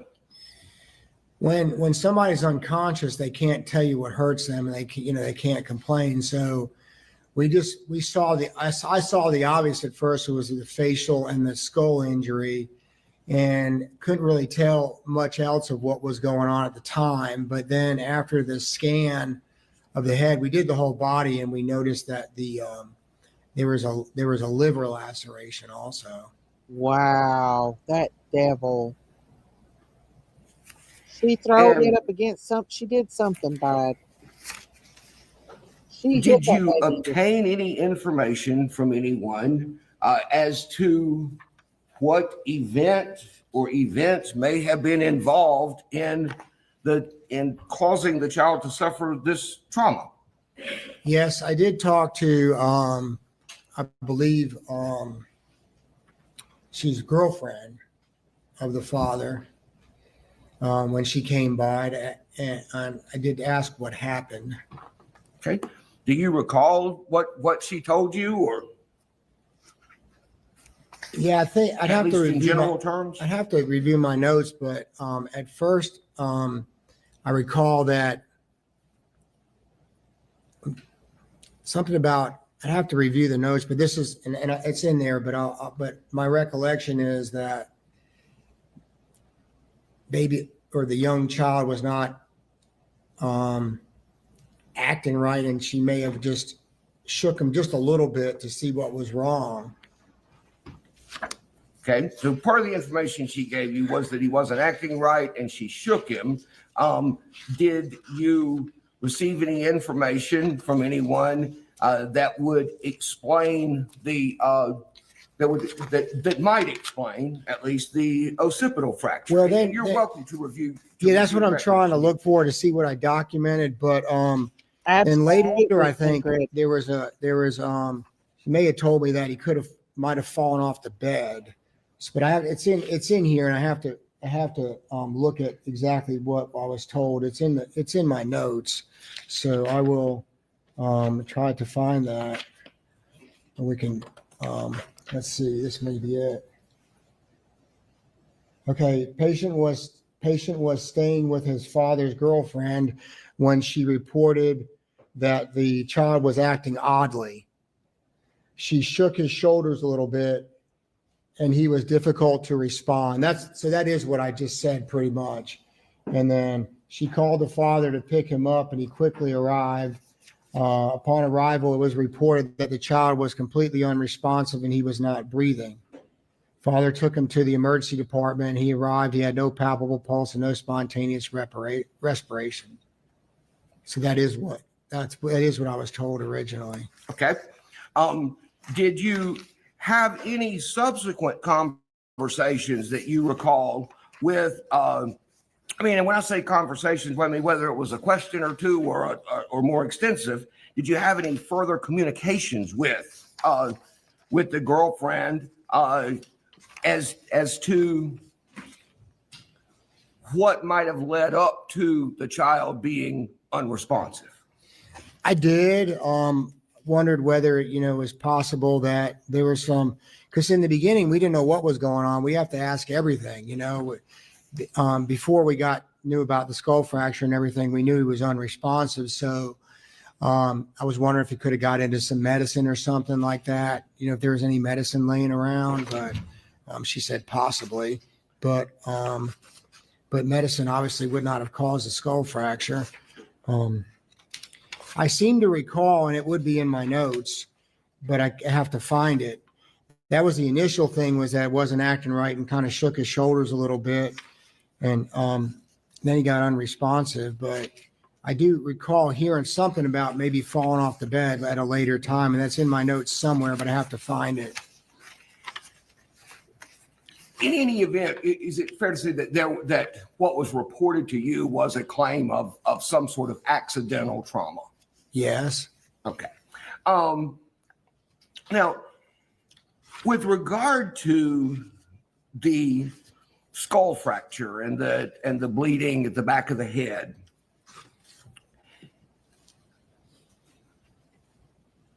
how long would it take a patient who suffered that injury, okay, the skull fracture and the bleeding, how long would you expect it to take a patient to exhibit symptoms of that injury? Pretty immediate. That extent of trauma, it would happen really quickly. I mean, it wouldn't be acting normal literally within seconds after it happening. Okay, so almost within seconds, you would expect some symptoms yes. to appear. Some symptoms, yes. And then with regard to like unconsciousness and that sort of thing, how long would you expect it to be before you might observe those symptoms? Can't put an exact time frame on that, but I would say 30 to 60 minutes with the extent of that trauma.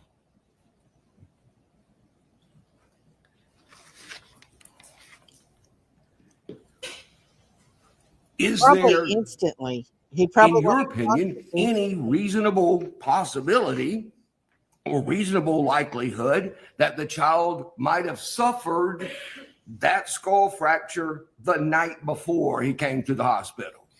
No, that's highly unlikely. I think No. symptoms would have developed a lot sooner. I agree with that. GI bleed, you can tell.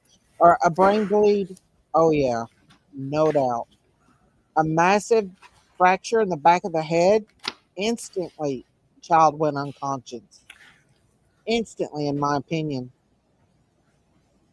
Do you have an opinion as to the likelihood that after the child received the injury, that he would have still been behaving normally, sitting up, having fine motor skills like being able to hold a cup and use the cup, sitting up in what is a normal fashion, I suppose, for a toddler, playing, not crying, Absolutely not, and so forth? What is the likelihood that you would find a child behaving that way after sustaining that injury?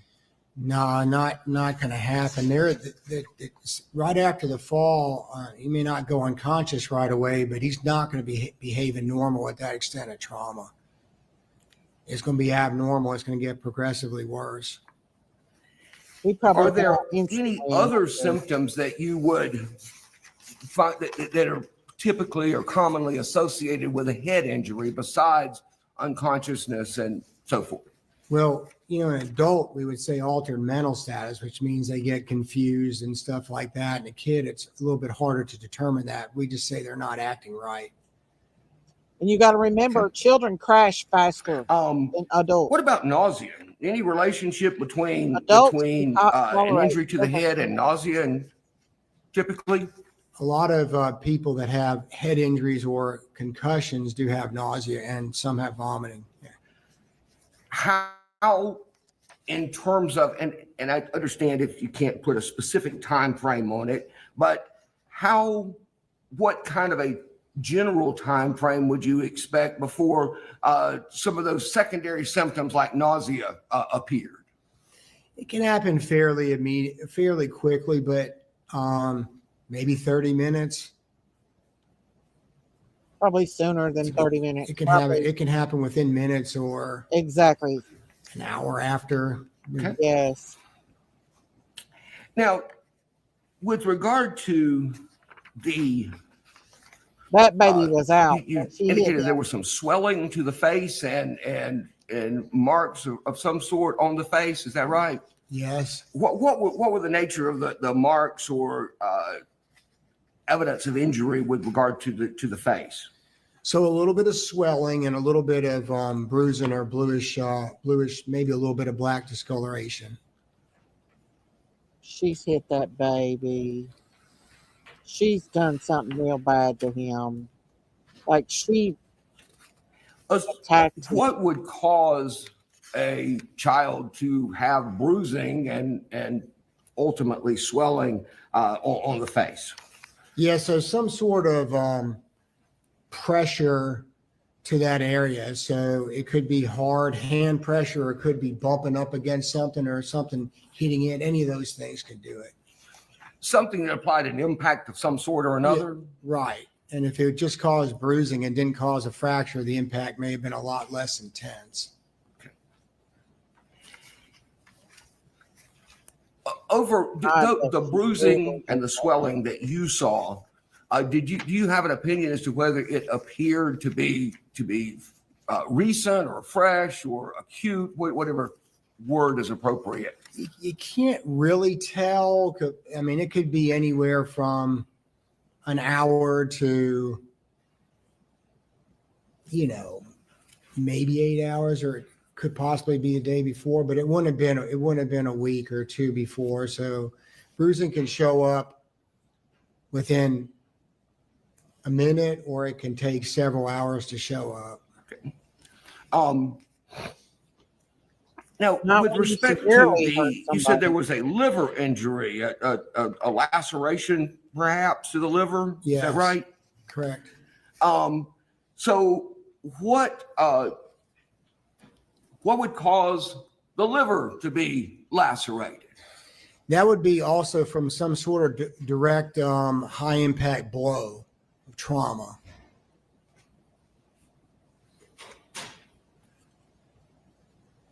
Yep, she beat that baby. She probably throwed him around. Like all of her rage probably went out on him that day. All those months of raging, like holding it back, the hate, the resentment, the jealousy. Was there anything that you observed in terms of the laboratory testing or chemical testing of the child's blood and so forth? Was there anything that you determined or observed with regard to those numbers as they relate to the operation of the liver? Yes. Function of the liver. Yes. There are 2 liver tests that were very, very elevated. One is the AST. And the ALT. And it was over 8,000, and normal is up to about 40. So that would be, whatever, do the math, 200 times normal maybe, or 20 times normal. Yeah, probably 20 times the normal level. And the ALT was was over 5,000, and that would be, 15 times normal or something like that. 15 times? I think so. I think that's the right math. Okay. And wow, 40 times 15, yeah, it'd be, I think so, yeah. Those test results, I mean, those, the whatever that demonstrates, those levels, would that be reflective of an acute injury to the liver or reflective of a chronic condition with the liver? Well, it could be both, but the bilirubin level was normal. And if something was chronic, you would expect the bilirubin level to be elevated. So the fact that the bilirubin level was normal means it was a relatively acute injury. Yep. That's why people turn jaundice.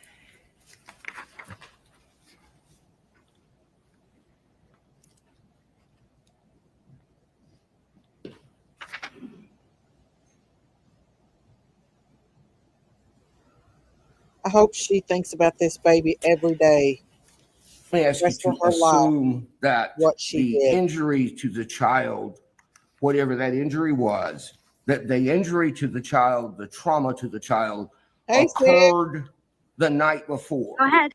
And that after it occurred that the child was still observed sitting up in no apparent distress, holding and drinking a sippy cup, then went to sleep normally, slept for 8 or 9, 10 hours, woke up and was still behaving normally for another hour after that. Do you have an opinion to a reasonable degree of medical certainty as to whether or not that would be possible if the child had sustained the injury the night before? Injury to the head or liver? The injury to the head. Oh no. If it was to the head, there's no way the child would have been acting normally for that period of time.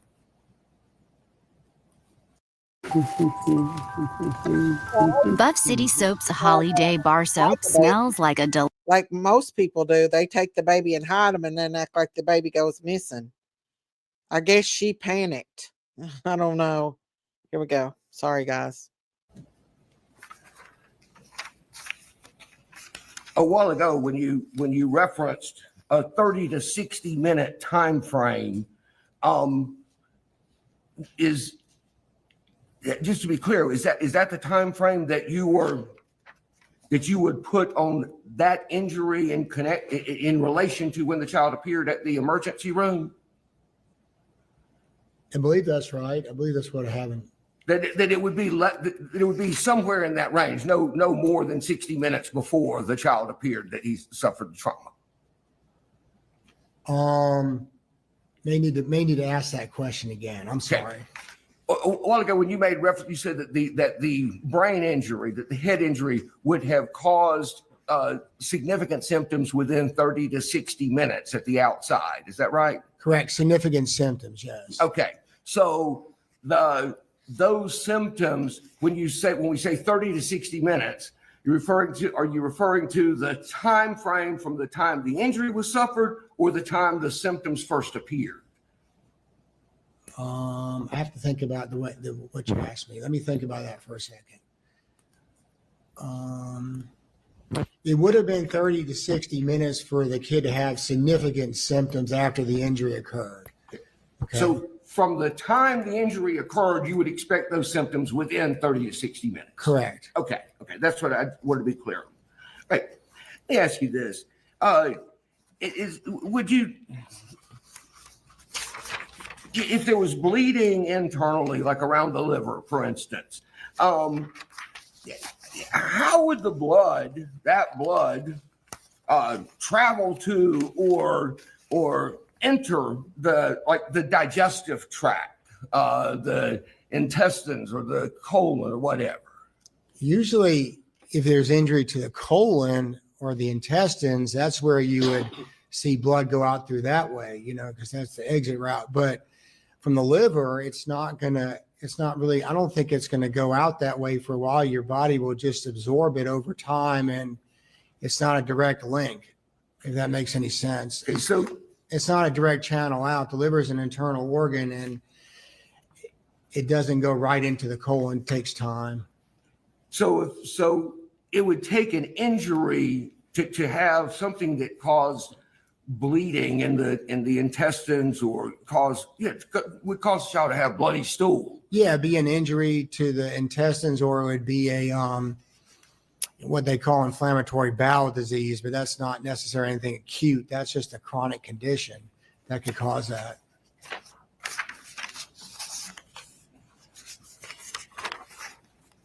If it was most liver lacerations have to be repaired with surgery, but I guess if you had a real small one, it may heal on its own with that blood that leaks out. The body just has to absorb it over time and then excrete it. That's how that works. Okay.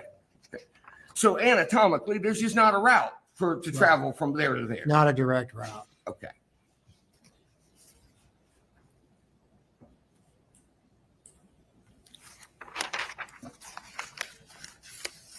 Well, she must have lied and said that the baby had bloody stools. She must have. With the injury to the head and the liver, would you associate those with a single with a single impact of some sort? Well, it could be one event, but it wouldn't be a single impact because the occipital portion of the scalp was on the back of the head and the liver is more on the front of the body. So it'd be nearly impossible to injure both with one blow, but it would definitely have to be two different blows. Okay. Would the injuries to the face, the bruising and swelling on the face, would you expect that to be the result of the same impact that caused the injury to the back of the head? Likely not, although the only way to be possible is if your head fell into a round, if that makes any sense. If the head fell in here, it could be possible to get them both at the same time, but not likely. Have to fall into a roundish hole with, on both sides, but not likely. Okay.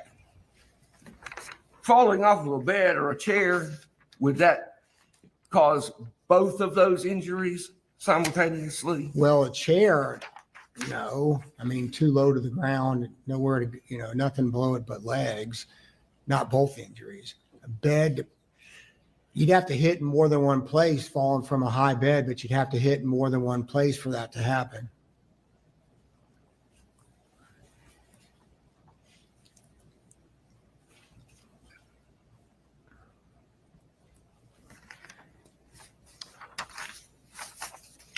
Let me ask you to consider the possibility that the child was sleeping on an air mattress that's 6 or 8 inches off the floor and at some point rolled off of the air mattress onto a hard floor. Mm-hmm. Is that the sort of impact that might cause all of these injuries? No. Possibly a small bruise to the face, but not a liver laceration and not a skull fracture. What if the child was sitting in a chair that was 13 inches above the floor and fell over forwards and hit the floor from the chair? Would that be the type of impact that you would expect would cause all of these injuries? Maybe some bruising, but I can't see how they would fracture a liver, and certainly would not hit the back of the head if falling forward.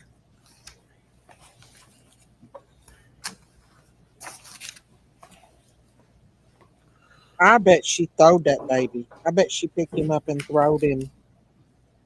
I bet she throwed him more than just once. Do you recall that in I think in one of your notes, or perhaps it was a nursing note, that there was a reference to a pink frothy sputum on the child's face, around his mouth and nose? Yeah, that's what I referenced in the beginning with the nose sort of coating over the nose and stuff like that. What would that substance likely be? Likely fluid from the brain, or due to the skull fracture, and cerebral spinal fluid. Cerebral spinal fluid. Wow. Spinal fluid. That poor baby.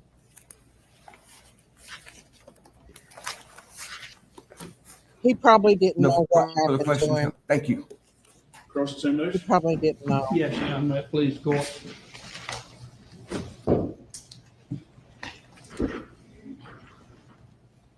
That is brutal. We already spoke earlier this morning. You doing okay? Okay. I've got some questions for you, as you might imagine. And first of all, I want to ask you, you've got your medical records in front of you. And if you see the first page is the date of release of information, that's just saying it's authenticated records, and you got some face sheets and all. But then you finally turn 4 or 5 pages and you get to page 1 of records. Can you turn to page 23 of those records? I'm not sure where the number's at. What Very is it? top of the page. Oh, boy, Very top right-hand corner. Top right-hand corner? Yes, sir. I don't know that my pages are numbered. You know, if I was a doctor and I had to testify, or if I was a nurse and I had to testify in this case, there's no way I would believe that it was innocent. No way. Not with that kind of a skull fracture and a laceration to your liver. No way. How can anyone just do this to this precious baby? I don't know. Sorry, y'all. I just can't listen anymore. Love y'all. Good night. Good night, Kathy. I'm so sorry. Love you too, guys. Love you too, Kathy. All right, we're going to finish this up and then I'll do some shorts about her. I'll put some shorts out about her conviction and all that. But I want y'all to listen to this last little bit, okay? I love you all. Hang on. But let me. It should be on your document. It should be. Once you get past that first preliminary stuff, then it starts with page 1. What does it say? Oh, okay, 2. Yes. Okay, now we're numbered. And what page? 23, page Okay. 23 of 39, I believe it says. No, there's 3 of 39. Oh, you say, okay, so 23 of 30. 23 of 39. Okay. 23. You're going to have to get a little deep into it. I got it. I got it. Wow. 12 of 39. You're right. She could have done that, Margaret.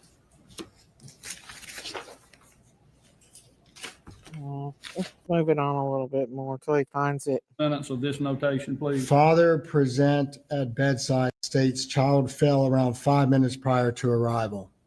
Now, so according to that notation, the father of this child says that the child fell 5 minutes before he got there, correct? That's what it says. And says it's at the bedside, meaning he was beside everyone. A bedside, that means at the operating room or the ER room, correct? Correct, correct. So the only person that was ever entering into the actual room where y'all were working the child would have been the father, correct? Initially true, yes. I mean, the girlfriend never came into that area, did she? Not during my tenure there. So we know that the person that told you that then was indeed the father, correct? The father told somebody that, probably the nurse, yes. But it was important enough to notate it, correct? Correct. So that was the initial story told to you by him, correct? Yes. Now, I got some questions for you. I know you were asked, and you're going to think this may sound like I'm off on a track over here, but I have a reason for it. But is there a test available if you wanted to test someone's fecal matter to try and determine whether or not it contains blood? Yes. And what type test is that? It's called a cult blood. We call it a hemocult. It's just a Hemocult, fecal yeah. occult blood test. And is that a fairly routine test? I mean, if you're looking for blood, it is. I mean, I realize you don't do it every day, do you? Not necessarily. But it is something that you commonly will do if you have some suspicion bloods and someone's passing out their rear end, right? Yeah, I mean, yeah, if you're worried about that.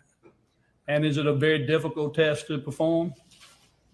Not really, but there are 2 types of blood, I guess. 2 types of the way we describe blood. One is gross. That means you have, and the other one is occult, where you don't see it, but that test would turn colors and show there's some microscopic blood in there that you're not able to see. So what you're telling me to a degree is you may be looking at a patient and see his fecal matter or the bowel movement, and just by the naked eye can tell it's blood. You don't really need a test then, right? Correct. I mean, you might still run a test just to confirm what your eyes are seeing, but you're pretty sure already he's bleeding through the rear end, correct? Correct. And then there's another type where maybe you suspect there's something like that going on, but just looking at it, you can't say for sure, and you run the test to try to confirm whether or not blood's coming out the rear end, correct? If it worries you, yes. And sometimes when people have trauma and injury, they do begin to bleed throughout the digestive tract all the way out, do they not? Maybe, it depends on if there's trauma to the colon or the small bowel. Can you describe for the jury, if you could, the appearance of fecal matter after a person experiences bleeding in the upper digestive tract? What does it have a different look to it? Well, yeah. So there's what we say fresh blood and old blood, and if you can imagine, fresh blood is going to be really bright red because it's closer to the exit point, and then older blood would be darker because it's taken longer to get out and has more time to, I guess we could say get oxidized, which means exposed to air or slightly decompose. So does that discolor the fecal matter to some extent to a darker color? Yes, if it's old.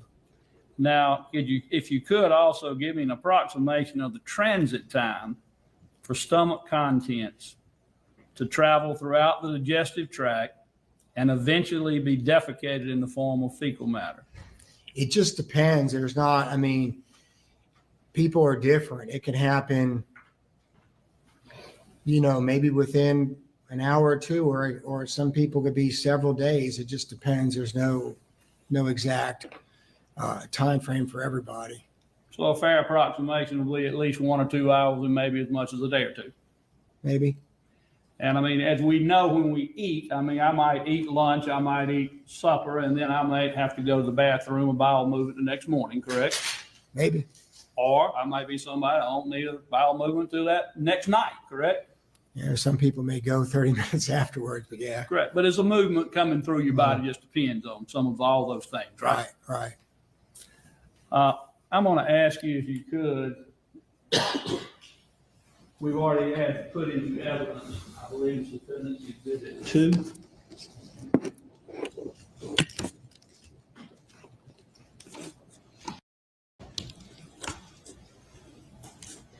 Dr. Busman, I'm going to show you an exhibit that's already been introduced into evidence in this case earlier. I hope I am.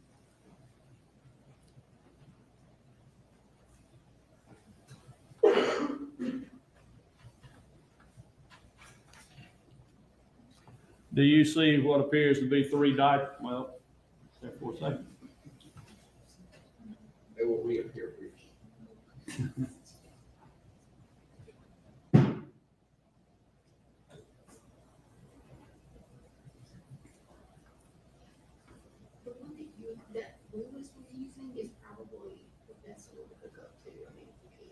If there's a problem with your receptacle use. I have no problem with it. Can you pull that up for me? Sure, I'll be happy to. That's the way it's going to have to work, I guess. I appreciate that. Okay.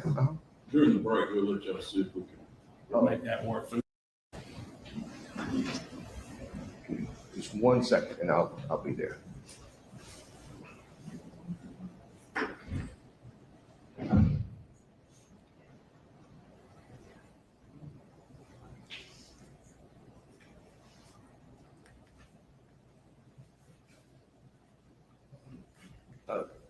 Mr. Gamble. Yes.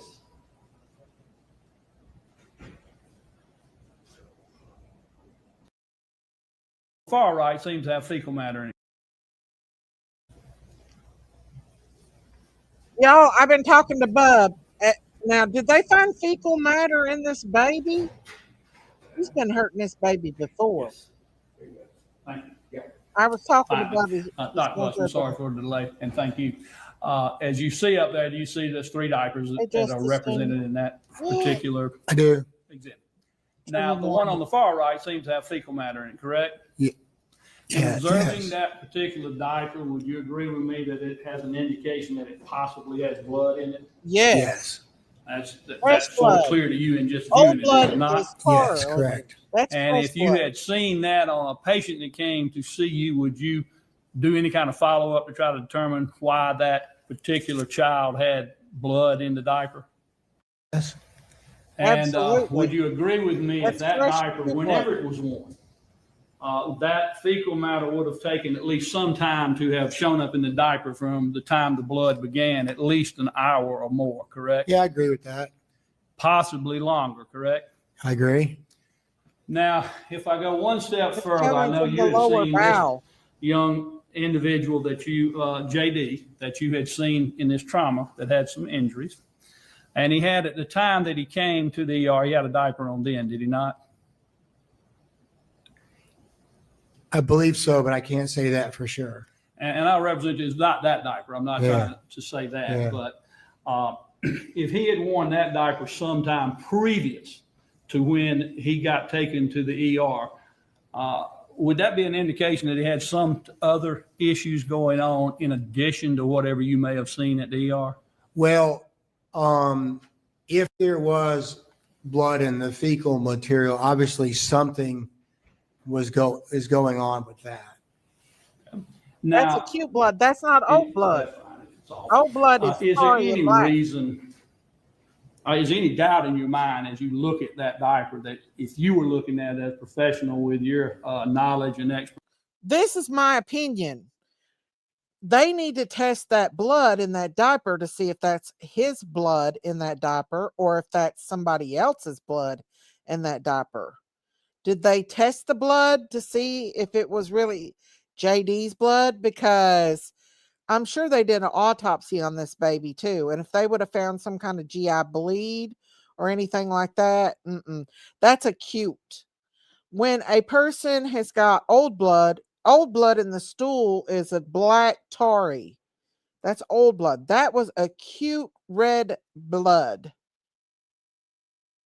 that had poop and blood mixed. Yeah, she could have put blood into that diaper. They should have checked that blood's DNA to see if it was actually JD's blood. They should have checked that to see if it was, because it could have very well been her blood. She could have cut herself and put that blood in his diaper. I think she's lying. I don't know, but the doctor would have noticed the GI bleed as well. I believe there's something fishy about that. Any doubt that And the CT probably would have showed it up as well. you believe is possibly blood in that fecal matter? Oh, definitely. In fact, you actually looking at it feel like there is blood in there, don't you? I think so, but I have to get closer to it. I believe so. I mean, can't really see the color great with the light, but Did they test to even see if it was blood? Kind of stands out, doesn't it? Yeah, she could have put something red in that. It could not even be blood if they didn't test it. They should have tested that blood for one thing. Number one, it should have been tested to see if it was blood. Number two, they should have did a DNA to see if that was his blood. Did he have anything to do with the unaliving? No, the dad didn't. It was just the girlfriend. She was jealous. She had sent texts to her friend several times saying she hated this baby. She was jealous of this baby. This baby made her mad that this baby hated her and she hated him. She wanted to run him over with a car. She wanted to punch him in the face. Like, she made it very clear that she did not like this baby. What would she gain by putting something in his diaper? To try to make it look like that these diapers were not on this baby. These were diapers they probably collected at the house. She could have went back and put blood in that diaper to try to make it look like something was wrong with this baby. They should have checked it. That might not even be blood. I guess maybe to make it look like he had something wrong with him.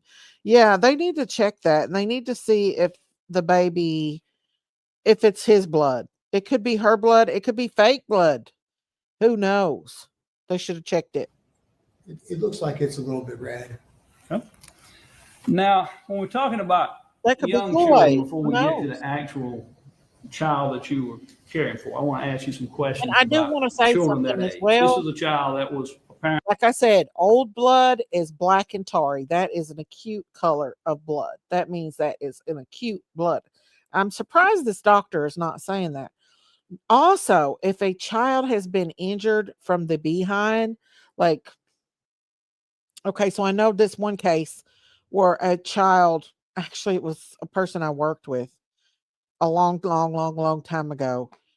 And I read some of the case files and on the child, and the child had bruising. There's different levels of bruising. So if a child is messed with in a sexual way down there in the bottom bottom area, like it causes bruising, like different levels of bruising, and they would have noticed that on his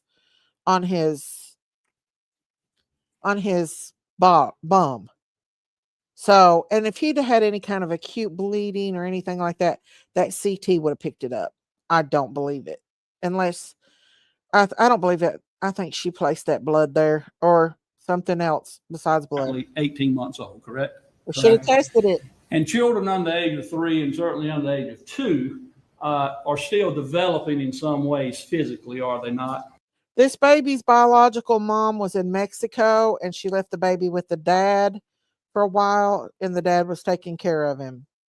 Did he explain the color of the blood a little earlier? Oh, he did? That looks like acute blood. You can smell blood, it too. You can also smell blood when it's acute like that, or even if it's chronic. Correct. I mean, I know children are developing physically up until 18, but I'm talking about here as an example, their skull is still developing, is it not? Yes. And so a skull that my brain, my skull, whatever it is, as hard as it is already fixed together and gives me good protection as a skull should, correct? Yes. Now, a child that's only 18 months old, the skull's still developing, it's still in sections to some degree and not hardened yet, correct? It is in sections and it's developing, but there are growth plates in there, growth plates everywhere, but I believe it's still developing, yes, but I think it's it's closed because something we call the anterior fontanelle, which is a soft spot right here, usually closes in about 6 I love months. your Bish. Well, and I'll get back to that in a minute about that, but well, I will ask you, you have what you call sutures in the skull, correct? Right. Thank you. And those Donnie. sutures are the ones that whether they close or not finally make a firm skull, correct? Correct. And there are tests you But can that's do on if top of you're the head, caring for a not the child back. as a pediatrician or a family doctor for that child to try to determine how that's progressing, correct? Yeah, I mean, I guess that'd be maybe X-rays or some CT scan. Well, let me ask you this: in your family practice, do you take care of some young children as well? I do. I mean, from as young as 18 months? Some. And do you carry it on through to 10, 12, 18? Yeah, I don't sometimes? see as much as the really young ones on a regular basis as I used to, just routine stuff, but I do see some. But you have a general, you've had general experience in more than just a few cases of caring for children anywhere from the ages of a year old until 10, correct? Yes. And you're familiar with that. Those children normally have a schedule to come see a doctor for checkups and things, correct? Correct. And that's a pretty rigorous schedule of time coming. I mean, in other words, it's more than just once a year or two. It's fairly frequently, isn't it? When they get a certain age, then they go to yearly. So it starts off like 1 month, 3 months, 5 months, and then 1 year, and then 18 months, and then maybe every year. Saying it ain't So that's a fairly accurate schedule of how you see it as a child going to visit a doctor, correct? In the beginning, yes. And one of the purposes of that is, well, one purpose is to make sure they get their vaccinations and things like that, correct? Yes. Secondarily is so the doctor can view the child, examine the child, and make sure they're progressing without any issues as well in that young age, correct? Correct. And a lot of times a doctor can about the child as he's watching him come in and out as far as how he develops, whether there's a problem or not, correct? A lot of times, true. And sometimes small children have odd problems that you would not anticipate, but if you see them regularly, you can get a hold of whatever the issue is and try to correct it. Correct. And on the other hand, if you have a child that's not gone for any of those type things, it's hard to know what their physical well-being is, correct? Right, you don't know their baseline. Right, and it's important to know the baseline if you can get it, correct? Yes. Now, of course, the fact of the matter is he's trying to discredit what this doctor is saying. But the fact of the matter is this baby had severe trauma to his liver and severe trauma to his brain, his skull, and it's an acute findings. Now, whether or not that was blood or not, this woman was left alone with this baby, and this baby has a severe brain injury. I mean, they see it all the time with these babies. We see this isn't the first time that this has happened, so we see it all the time with what happens to these babies. Good night, Regina. The girlfriend is sitting there pouting like she's the victim. Oh yeah, she is. It angers me when they try to twist things around and make them to what they're not. You know what I'm saying?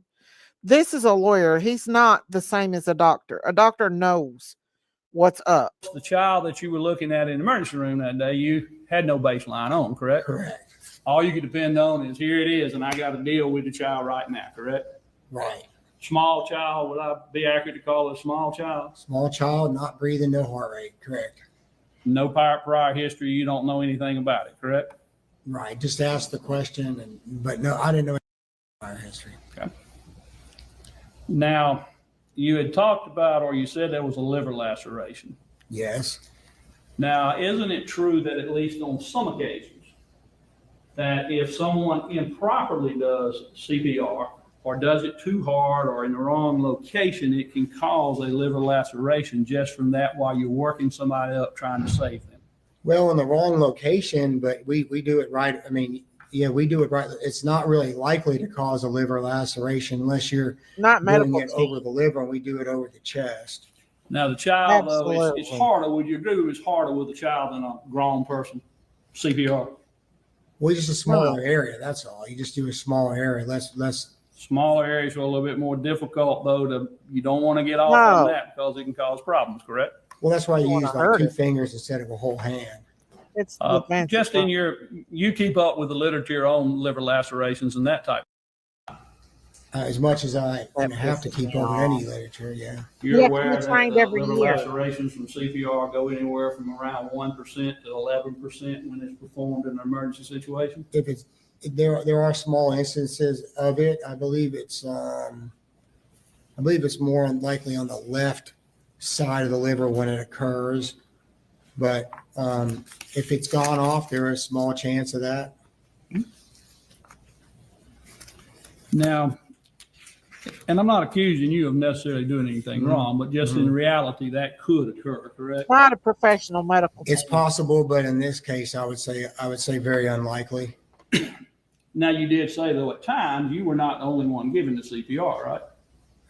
Right, but correct. So you're doing some things when someone else is performing. You can't watch everything while you're doing all the other stuff, right? We're in the room. I'm watching it. I'm in the room watching it. all. Absolutely. The whole team's around that. patient. Now, Absolutely. They're working together to get that baby to breathe and live. Absolutely. And that was a big laceration. It wasn't a small one. So that's another reason why I think it would be unlikely that was caused by CPR, but possible and unlikely. now you Very were told unlikely. about the child possibly, or at least there's been some conversations about the child could have possibly fallen off the bed, correct? Yes.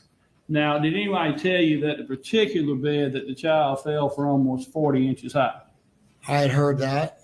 So that's a fairly high bed, is it not? Intermediate. Yeah. And then did anyone tell you that the flooring there was a hard concrete tile, very hard? I don't remember hearing that. Well, if you would assume for a moment that the flooring was also very hard, would you agree with me if a child fell off the bed from 40 inches onto a very hard concrete floor that it could cause rather significant injuries? It could. And I understand, I mean, one thing I do want to, I guess, address is you really don't know what happened to the kid as far as who did anything. You just know the injuries you saw, correct? That's correct. And you can make some conclusions or assumptions based on your medical knowledge of what you think may have caused it to a degree, but as far as the person or persons that caused it, you have no idea as you sit here doing. No idea. I was not there when it happened. What's your damn point? And you've talked about the He's not trauma saying that that. occurred and that the trauma, say the fracture in the neck area, the back of the neck. That trauma, you had said, could occur from a rather significant blow, correct? Yes. Now, the blow could be from, and it wasn't in this case, of course, but it could be from an automobile wreck, correct? Oh, it could be. Yeah. And it could be from somebody striking the child in some way, correct? Yes. And of course, it could be from a traumatic fall of some sort if it hit the right way, correct? Yeah. Now, in addition to that, is it possible sometimes for the injury you saw on the neck, for someone to have an injury to that neck? You've testified already there was a fracture in that area. That Okay. means- I'm sorry. Let's clarify. You're saying neck. You mean the actual neck or the back of the skull? I'm saying in the area you talked about the fracture, Yeah, that's going to be the back of the skull, the occipital area, so not the neck. a little up higher than that. That's Yeah. what I thought too. That fracture, I apologize for that, but the fracture that occurred in that area, is it possible or could it happen where someone has had an accident or fallen and they partially cracked their area there, not to the extent it was when you examined the child, but had a partial fracture and then had a second thing that occurred that broke it all the way? It's possible, but they would have been having issues even from the first event. But it's possible, but it likely all occurred at once. But that is possible. I mean, it's sort of like if I fall down and crack my wrist and you tell me to be careful for the next few weeks because we don't want to have any more problems, and I don't listen and I go out and play basketball and reach down to catch myself, I could break my wrist completely, correct? Yeah, but usually a break is through and through. So it goes in from one end of the bone and comes out the other end. We don't typically see it only going partially through the bone. But sometimes you do have partial cracks, right? Not very often. Usually it's through and through to call it. You can have some stress injuries, but usually a fracture goes through and through. Now, in your practice, He's trying to I trip me assume up. that you are required to have continuing education of some sort as a Yes. medical doctor, and you keep up Yes. with that, I guess, right? Yes. And in addition to that, just like me in the legal profession, there's all type of periodicals and things like that we read and keep us kind of up to date. Do you do the same thing? I go to medical meetings and get my information through medical meetings and some articles, but I don't really read a lot of periodicals. So people choose different ways to get their information. But you are aware they exist, such as, say, the New England Journal of Medicine. You're aware of that, correct? Yes. Would you agree that that's a learned journal that has treatises in it that talk about medical issues, It does. and one that would be somewhat dependable? Most of the time. I mean, I realize anybody can have an idea about what they've written, and you may not necessarily agree with it. So, right? so what the Thank New you England for Journal does is they Francis. publish articles and they publish somewhat research. So it shows what the research showed, and that's a research journal. It's not always per se the standard of care, but it's research. Well, let me ask you this. This isn't about the, that was just an Francis. example. Really. Okay. I don't have anything from that Uh-huh. particular journal, but I was just trying to ask a little bit about that. Well, but you're trying to make it something it Would ain't. you agree with me that research shows that the number one accidental cause of death for children 1 and under is from falls? Sure. So there's no question about that, right? I agree. That's standard stuff that we know. And But in that's addition not to necessarily that, we true know that either. because the child is He probably in got that some from ways Google. more fragile than a grown person, that a fall for a child can be from a lesser height and cause damage to that child than it might to an adult, correct? Possibly. And you've seen research and He's getting on literature my that at nerves. times where a child has fallen from what Oh, would he's seem getting to on my be not a nerves. particularly I tall. can't deal with him no more, y'all. Break a little bit more. Have you heard of are you aware of the Department of Neurosurgery at George Washington University Medical Center in He's trying Washington, to D.C.? teach this I mean, petty I know it doctor. exists.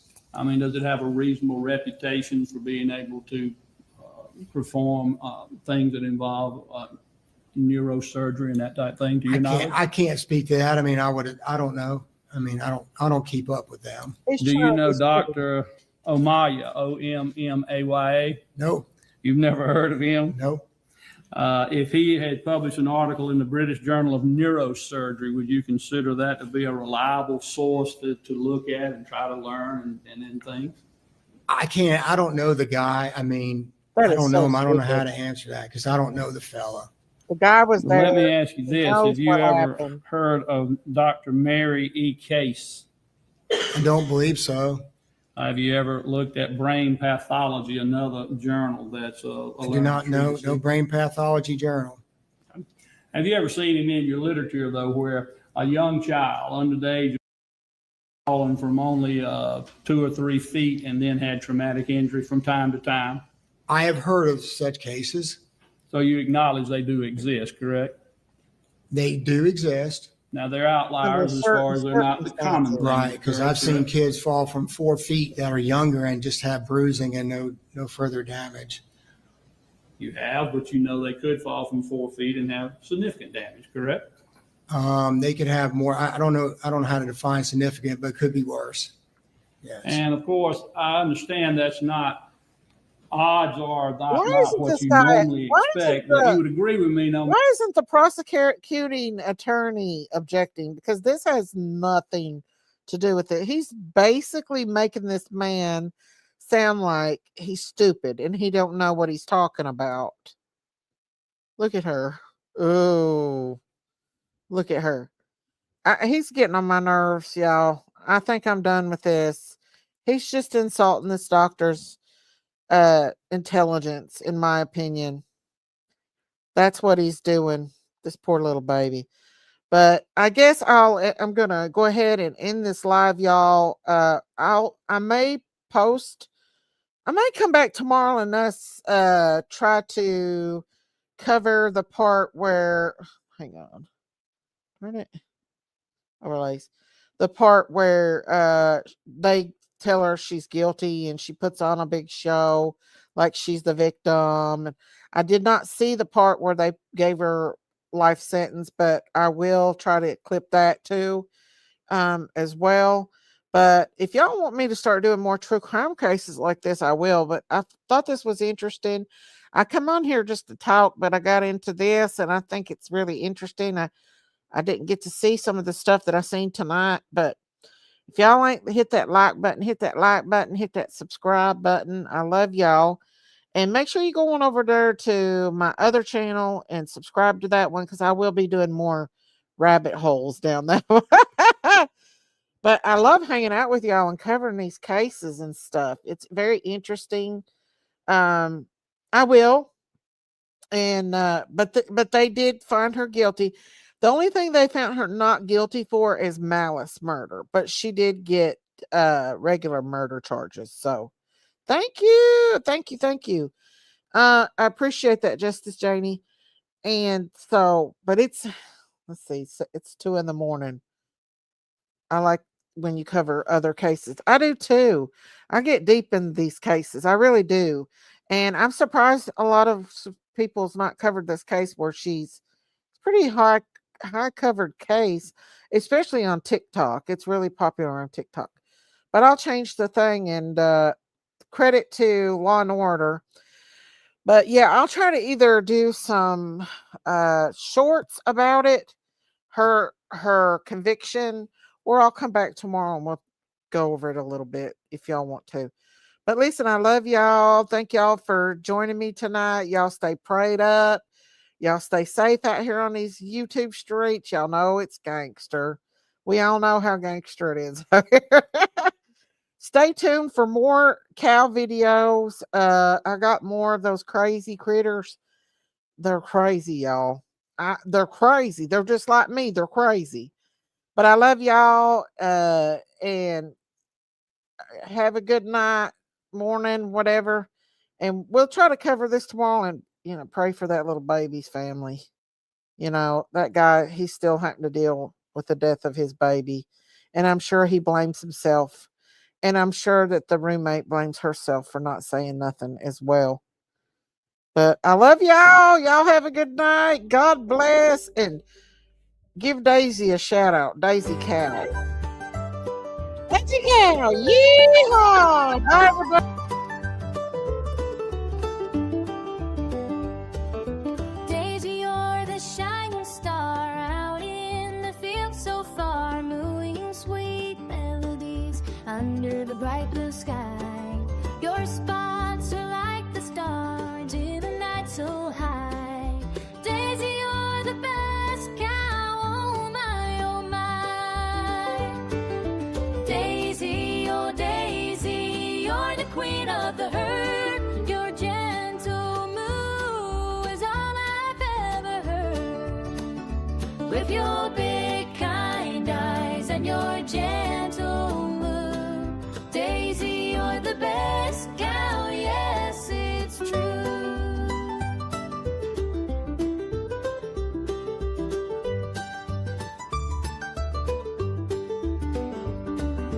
Running through the meadows, feeling so free.